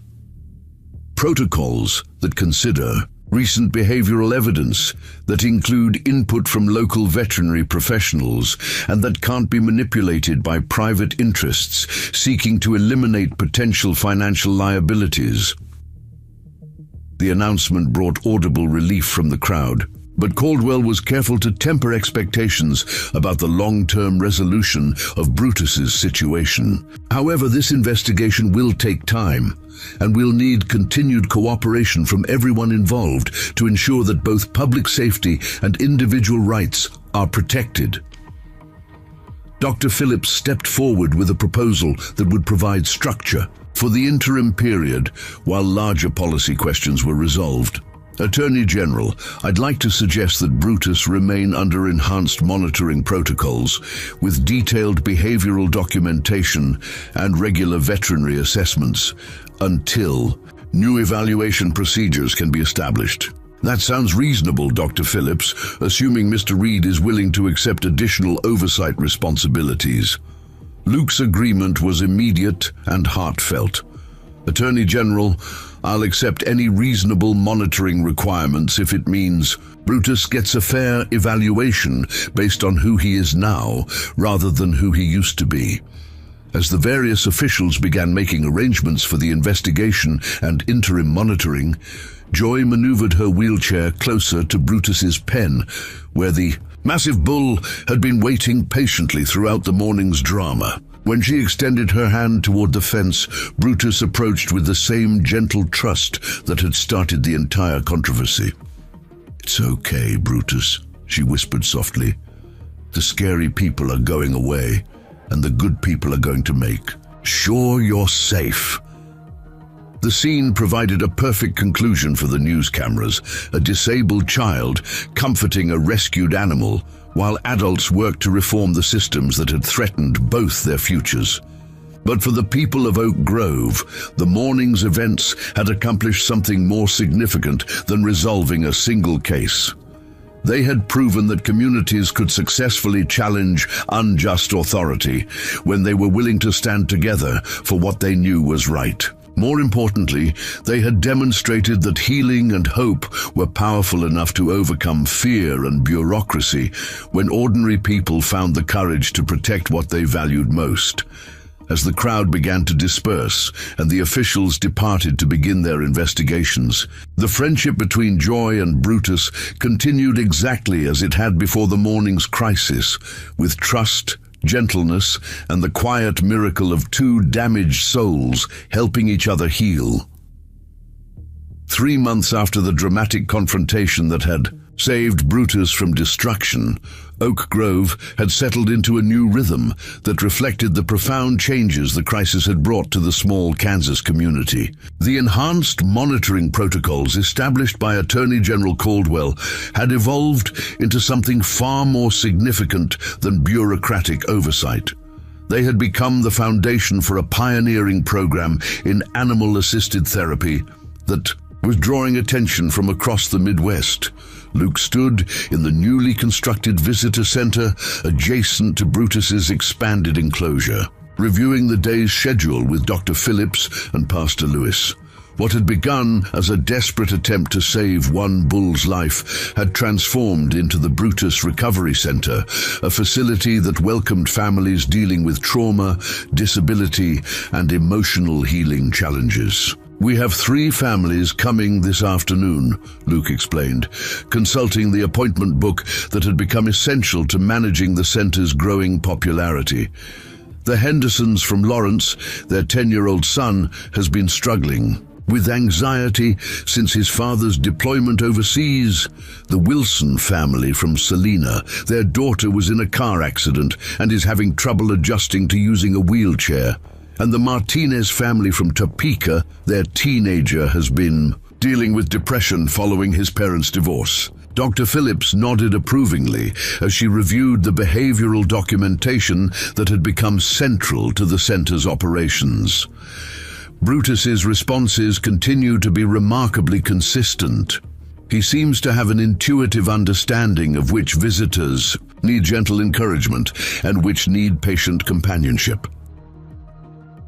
The transformation of Reed Ranch into a therapeutic facility had required significant financial investment, much of it provided by an unexpected source. The Attorney General's investigation into Midwest agricultural insurance had resulted not only in criminal charges against several corporate executives, but also in a substantial settlement that had funded the construction of proper facilities for what was being called trauma-informed animal therapy. Joy, now 9 years old and showing the increased confidence that had marked her growth over the past months, wheeled her chair into the visitor center with the easy familiarity of someone who considered the ranch her second home. Her after-school visits had evolved from personal friendship with Brutus into a formal role as a peer mentor for other children facing similar challenges. "Mr. Luke," she announced, "Brutus wants to know if the Wilson girl is going to be scared of his size. He's been practicing standing very still so he won't seem intimidating." Luke had long since stopped questioning Joy's apparent ability to communicate with Brutus about complex emotional concepts. Whether her insights represented genuine animal communication or simply extraordinary empathy, they had proven consistently accurate in helping other visitors feel comfortable around the massive bull. "What do you think we should tell the Wilson family about approaching Brutus?" Luke asked, recognizing that Joy's perspective had become invaluable in preparing new visitors for their first encounters. "That he knows what it's like to feel different and scared," Joy replied, with the matter-of-fact wisdom that had characterized her approach to difficult subjects, "and that he won't judge them for needing help." The afternoon's first family arrived, precisely on schedule, their nervousness evident despite their determination to try something that conventional therapy hadn't been able to provide. David and Maria Henderson brought their son Jake, whose anxiety about his father's military deployment had manifested in sleep disturbances, social withdrawal, and academic difficulties that worried his teachers. 10-year-old Jake Henderson reminded Luke powerfully of himself at that age. Small for his size, trying to appear brave while fighting internal battles that adults couldn't fully understand. When Jake saw Brutus for the first time, his reaction was immediate and visceral. "He's huge," Jake whispered, unconsciously moving closer to his mother despite his attempt to appear unafraid. "Yes, he is," Joy agreed, maneuvering her wheelchair to a position where Jake could see both her and Brutus clearly. But you know what? He's also scared sometimes. Would you like to know what makes him feel better when he's scared? Jake nodded, his curiosity overcoming his nervousness as Joy began explaining Brutus's history and the healing journey that had brought him to this peaceful state. The conversation revealed Joy's natural gift for translation, helping other children understand that size and strength didn't preclude vulnerability, and that healing was possible even after severe trauma. Dr. Phillips observed the interaction, with professional fascination, noting how Joy's presence seemed to create a bridge between the visitor's fears and Brutus's gentle nature. The 9-year-old girl had developed an intuitive understanding of therapeutic process that impressed the veterinarian who had spent years studying animal behavior. "Jake," Joy said after several minutes of conversation, "would you like Brutus to show you how he learned to trust people again?" The demonstration that followed had been refined through dozens of similar sessions, but it never failed to move the adults who witnessed it. Joy approached Brutus's fence with calm confidence, speaking softly to the bull about Jake's presence and his need for reassurance.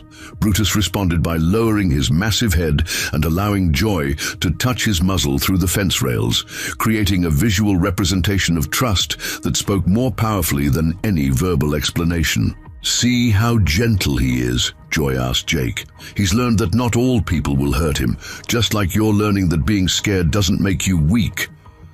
Jake's response revealed the kind of breakthrough that had made the Brutus Recovery Center a destination for families seeking alternatives to traditional therapy. "Can I try talking to him?" What followed was a 40-minute session during which Jake gradually moved from fearful observation to confident interaction, guided by Joy's patient mentoring and Luke's careful supervision.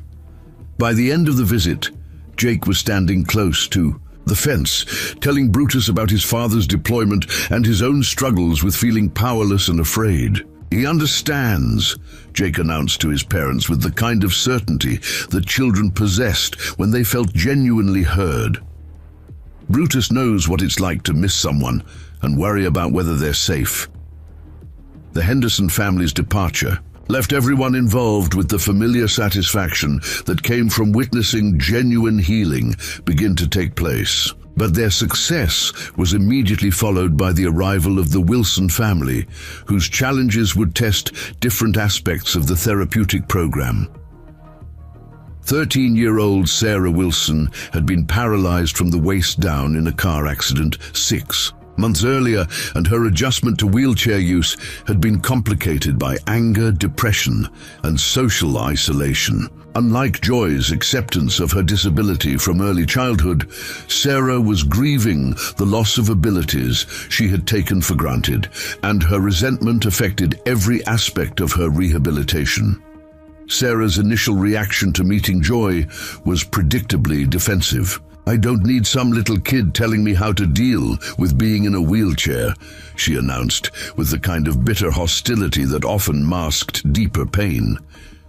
Joy's response demonstrated the emotional maturity that had developed through months of helping other visitors navigate their own healing journeys. "I'm not going to tell you how to deal with anything," she replied calmly.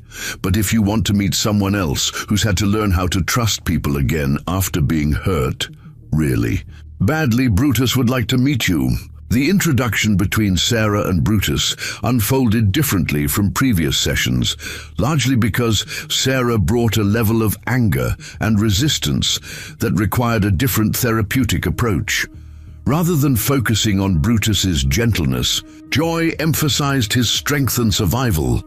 "Sarah," Joy explained as they positioned themselves near Brutus's enclosure, "Brutus could hurt anyone who tried to force him to do something he didn't want to do. But he chooses to be gentle because he's learned that being strong doesn't mean you have to be angry all the time." The observation struck home with Sarah, who had been using her anger as both a shield against sympathy and a weapon against anyone who tried to help her adjust to her new limitations. Seeing Brutus's massive strength channeled into gentleness provided a different model for how power could be exercised. "He's really that strong?" Sarah asked, studying Brutus's muscular frame with new interest. "Strong enough to knock down a building, if he wanted to," Luke confirmed, "but he's learned that real strength sometimes means choosing not to use all the power you have." The session with Sarah lasted nearly 2 hours, during which she gradually moved from resistance to curiosity to genuine engagement with both Brutus and Joy. The breakthrough came when Sarah realized that Joy's confidence and competence weren't, despite her disability, but had developed through learning to navigate the world differently. "You make it look easy," Sarah admitted as the session neared its end. "It's not easy," Joy replied honestly, "but it gets easier when you stop fighting the things you can't change and start focusing on the things you can control." The Wilson family's departure marked another successful intervention, but the day's final appointment would present challenges that tested the limits of what the therapeutic program could accomplish. The Martinez family arrived just as the afternoon sun was beginning to cast long shadows across the ranch, bringing with them 16-year-old Carlos, whose depression following his parents' divorce had led to academic failure, social isolation, and several episodes of self-harm that had terrified his family. Carlos's initial reaction to the ranch setting was dismissive skepticism that masked deeper despair. "So talking to a cow is supposed to fix my problems?" he asked with the kind of cynical hostility that teenagers perfected when adults disappointed them. Luke recognized the defensive posture that he had once employed to keep well-meaning helpers at a distance. Rather than challenging Carlos's skepticism directly, he chose to share his own story of trauma and recovery in terms that a 16-year-old might understand. "Carlos, nobody thinks talking to Brutus is going to solve your problems," Luke said, quietly.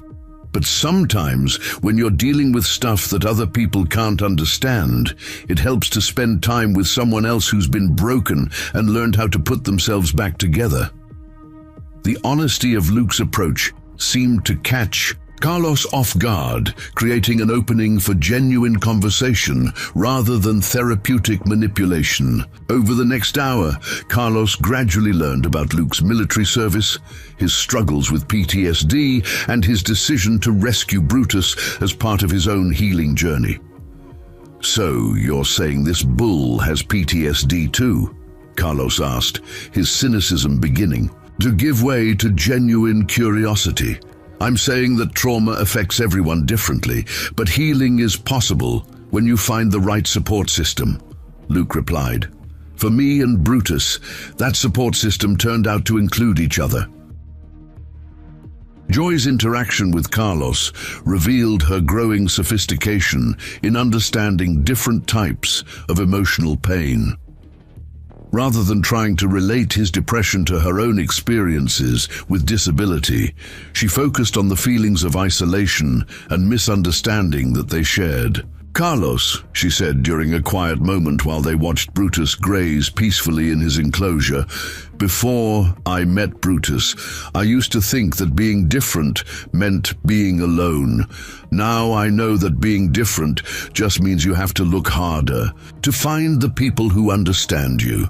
The insight resonated with Carlos in ways that months of conventional therapy had failed to achieve. By the time his family prepared to leave, he had scheduled a follow-up visit and expressed genuine interest in volunteering at the center during his spring break. As the day's final visitors departed, Luke, Joy, and Dr. Phillips gathered in the visitor center to review the sessions and plan for the following week's appointments. The routine had become as important to their own healing as it was to the families who sought their help.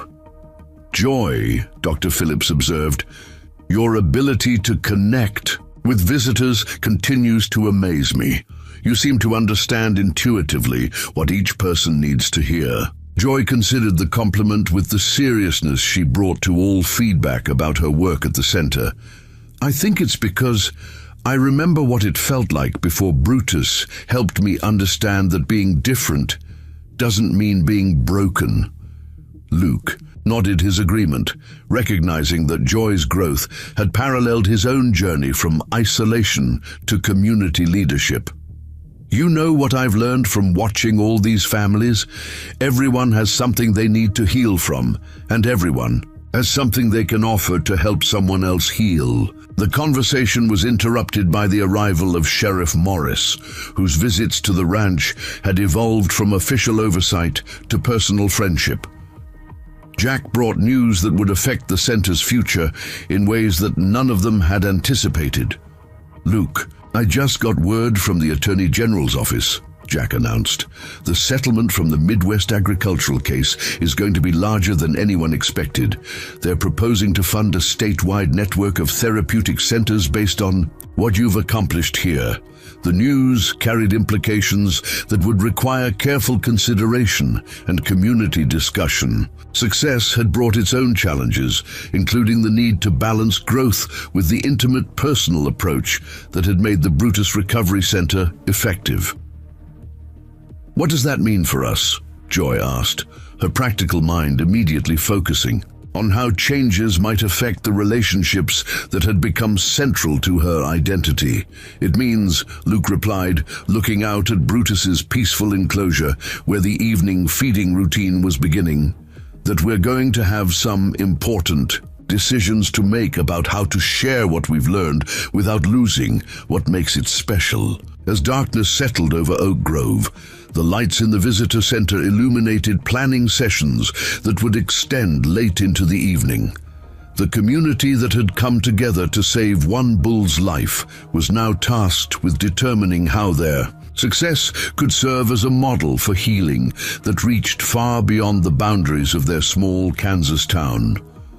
1 year after the morning that had nearly ended Brutus's life, Oak Grove was hosting its first annual Healing Hearts Festival, a celebration that had grown from a simple community gathering into a statewide event, drawing visitors from across Kansas and neighboring states. The festival represented everything the small town had learned about resilience, acceptance, and the power of unlikely friendships to transform entire communities. Joy, now 10 years old and serving as the festival's youngest official ambassador, guided her wheelchair through the bustling activity with the confidence of someone who had found her place in the world. Her growth over the past year had been remarkable, not just in her role as peer mentor at the Brutus Recovery Center, but in her emergence as a powerful advocate for disability rights and therapeutic innovation. "Ladies and gentlemen," Joy announced from the temporary stage erected in the town square, her young voice carrying clearly through the morning air, "welcome to Oak Grove, Kansas, where we've learned that healing happens when communities choose love over fear." The crowd that had gathered for the festival opening ceremony represented a cross-section of American families dealing with trauma, disability, and the search for alternative healing approaches. Luke stood near the stage, watching Joy's confident presentation with the pride of someone who had witnessed her transformation from a frightened child into a community leader. "A year ago," Joy continued, "most people thought that my friendship with Brutus was dangerous or impossible. Today, we know that it was the beginning of something much bigger than anyone imagined." The past 12 months had indeed brought changes that none of them could have anticipated. The Brutus Recovery Center had evolved into a nationally recognized model for trauma-informed animal therapy, with researchers from universities across the country studying the innovative approaches that had emerged from the unlikely partnership between a disabled child and a traumatized bull. Dr. Phillips stepped forward to address the crowd, her veterinary expertise having expanded to include specialization in therapeutic animal relationships. The success we've seen here in Oak Grove demonstrates that healing often happens in ways that challenge our conventional understanding of therapy, safety, and capability. The festival program included demonstrations of the therapeutic techniques that had been developed at the center, workshops on disability advocacy, and presentations by families who had found healing through their interactions with Brutus and the growing number of animals that had joined the program. But the most powerful element of the festival was the opportunity for visitors to witness firsthand the relationship that had started it all. Throughout the day, Joy and Brutus would demonstrate the trust and communication that had challenged a community's assumptions about what was possible. Austin Evans, now 17 and serving as a volunteer coordinator for the festival, had undergone perhaps the most dramatic transformation of anyone in Oak Grove. His journey from bully to advocate had included public speaking at disability rights conferences, peer mentoring for other teenagers struggling with prejudice, and a summer internship at the Kansas Attorney General's office, working on cases involving corporate manipulation of government agencies. "Joy," Austin said as he approached the stage, "there's a family here from Colorado who drove 12 hours just to meet you and Brutus. Their daughter has spina bifida, and she's been struggling with depression since starting middle school." Joy nodded with the serious attention she brought to all requests for assistance. "What's her name?" "Emma Rodriguez. She's 11, and her parents say she hasn't smiled in 3 months."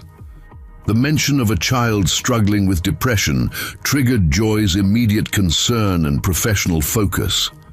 Over the past year, she had developed an intuitive understanding of how different visitors needed different approaches, and children dealing with mood disorders required particular sensitivity. "Austin, can you ask her family to meet us at Brutus's enclosure in 20 minutes? I want to talk to him about Emma first." The request would have seemed bizarre to anyone unfamiliar with the center's methods, but Austin simply nodded and went. To arrange the meeting, Joy's consultations with Brutus before difficult sessions had become an established part of the therapeutic protocol, whether they represented genuine animal communication or simply her own process of psychological preparation. Luke found Joy beside Brutus's fence, speaking quietly to the massive bull about the challenges facing their next visitor. The scene had become familiar over the past year, but it never failed to move him to witness the profound connection between the girl and the animal who had taught each other about trust. "What do you think, Brutus?" Joy was saying. "Emma's parents say she feels like nobody understands what it's like to be different. Should we show her how we figured out that different doesn't mean alone?" Brutus responded with the soft, rumbling sound that had become his characteristic way of acknowledging Joy's presence, lowering his massive head until his muzzle was close to her outstretched hand. The gesture represented everything they had accomplished. Together, the transformation of fear into trust, isolation into community, and despair into hope. The Rodriguez family arrived precisely on schedule, their 11-year-old daughter displaying the withdrawn behavior that Joy recognized from her own early struggles with accepting her disability. Emma Rodriguez sat quietly in her wheelchair, her dark eyes taking in the ranch environment with the guarded assessment of someone who had learned to expect disappointment from well-meaning adults. "Emma," Joy said, approaching the girl with the respectful directness that had become her trademark. "I'm Joy, and this is my friend Brutus. We heard you've been having a tough time lately." Emma's response carried the defensive edge that Joy remembered from her own interactions with therapists and counselors who had tried to help but hadn't understood. "My parents think talking to animals is going to fix me being sad all the time." Joy's laugh held genuine understanding rather than dismissive cheerfulness. "Emma, I don't think talking to Brutus is going to fix anything. But I think maybe spending time with someone else who knows what it's like to feel broken might help. You remember that being broken doesn't mean being hopeless. The honesty of Joy's approach seemed to catch Emma off guard, creating an opening for genuine conversation rather than therapeutic manipulation. Over the next hour, Emma gradually learned about Brutus's history of trauma and abuse, Joy's own struggles with depression following her parents' accident, and the slow process of healing that had brought them to their current state of resilience and hope. "You really felt like nobody understood you?" Emma asked, her first display of genuine curiosity since arriving at the ranch. "I felt like I was the only person in the world who would never be normal," Joy replied honestly. "Then I met Brutus, and I realized that normal isn't the same thing as happy or healthy or loved."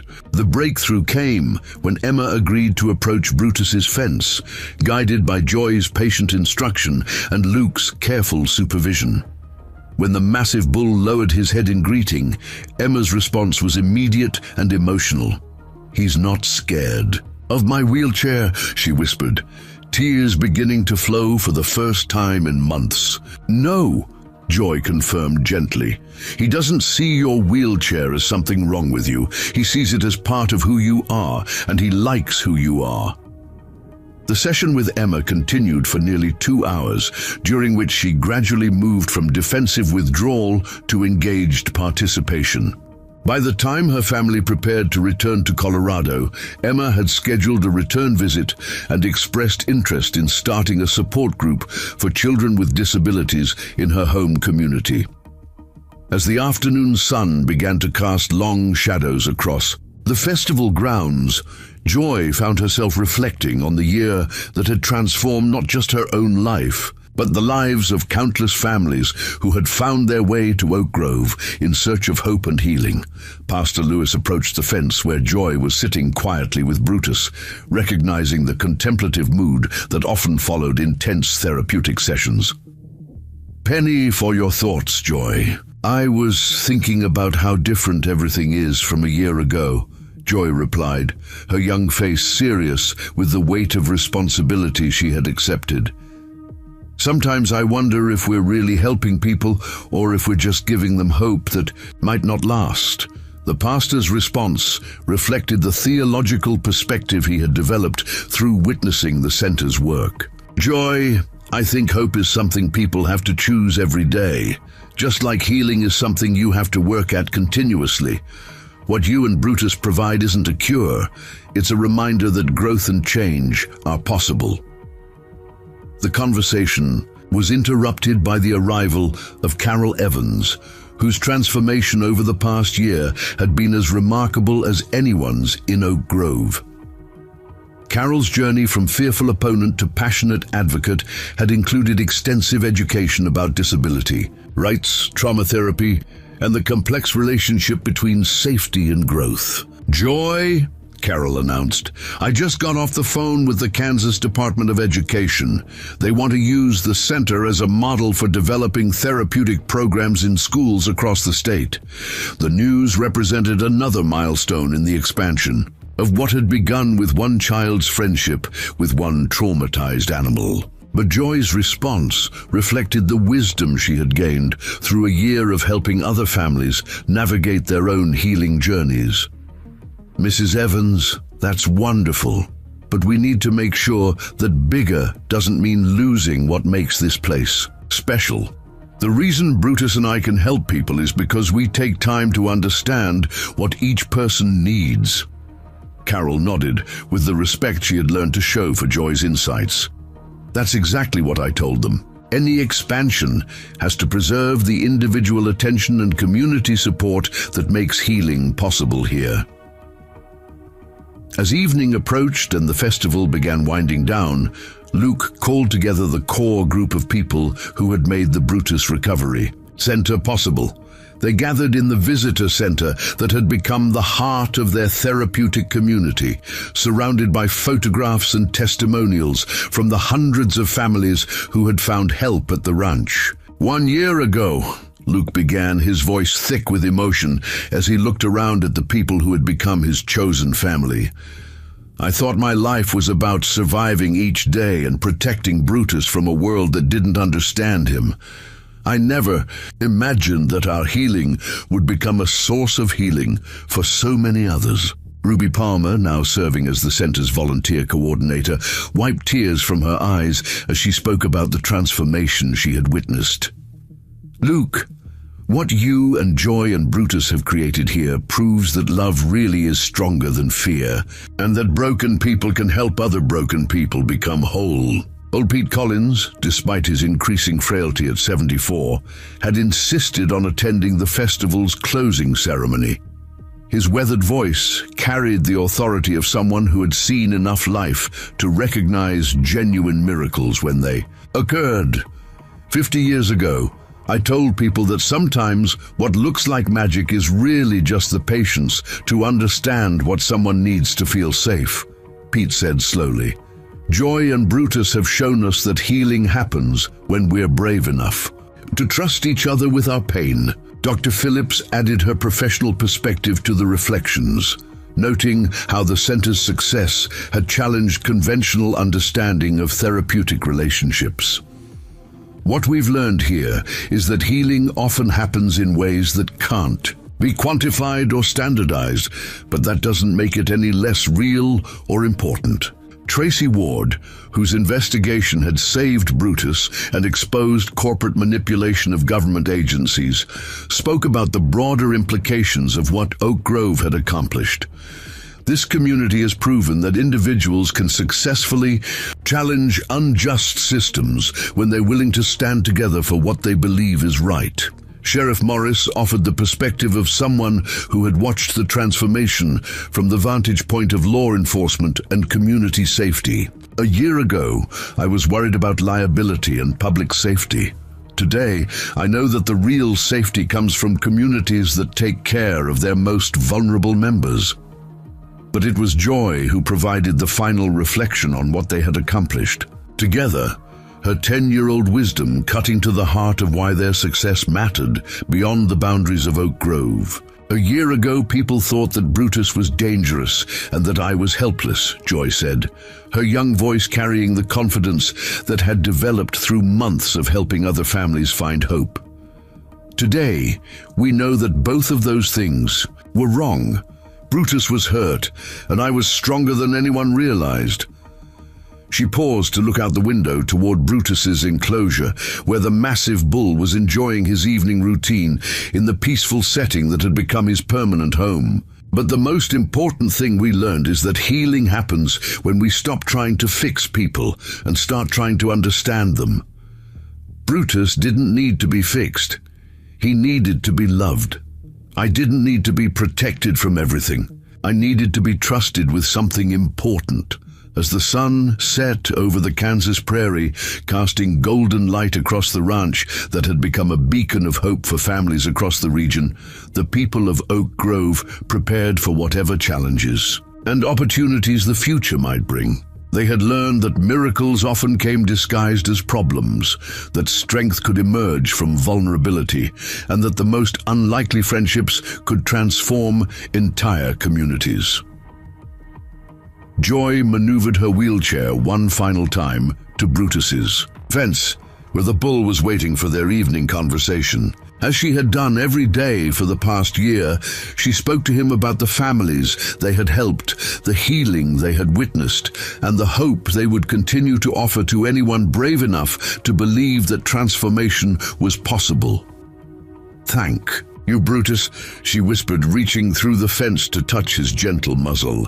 "Thank you for teaching me that being different is just another way of being perfect." In the gathering darkness, the lights of Oak Grove twinkled like stars across the prairie, illuminating a community that had learned to see strength in what others called weakness, hope in what others called hopeless, and miracles in what others called impossible. The little girl who everyone had assumed needed protection had become a protector herself, and the bull that everyone had feared had become a source of healing that reached far beyond anything anyone had dared to imagine. The story of Joy and Brutus had become larger than either of them, but it remained rooted in the simple truth that had started it all. Sometimes the most damaged souls understand each other best, and in that understanding, both healing and hope could flourish in ways that changed not just individual lives, but entire communities, willing to believe that love really was stronger than fear. The end. Up next, 2 more incredible stories are waiting for you right on your screen. If you enjoyed this one, you won't want to miss this. Just click to watch, and don't forget to subscribe. It would mean a lot.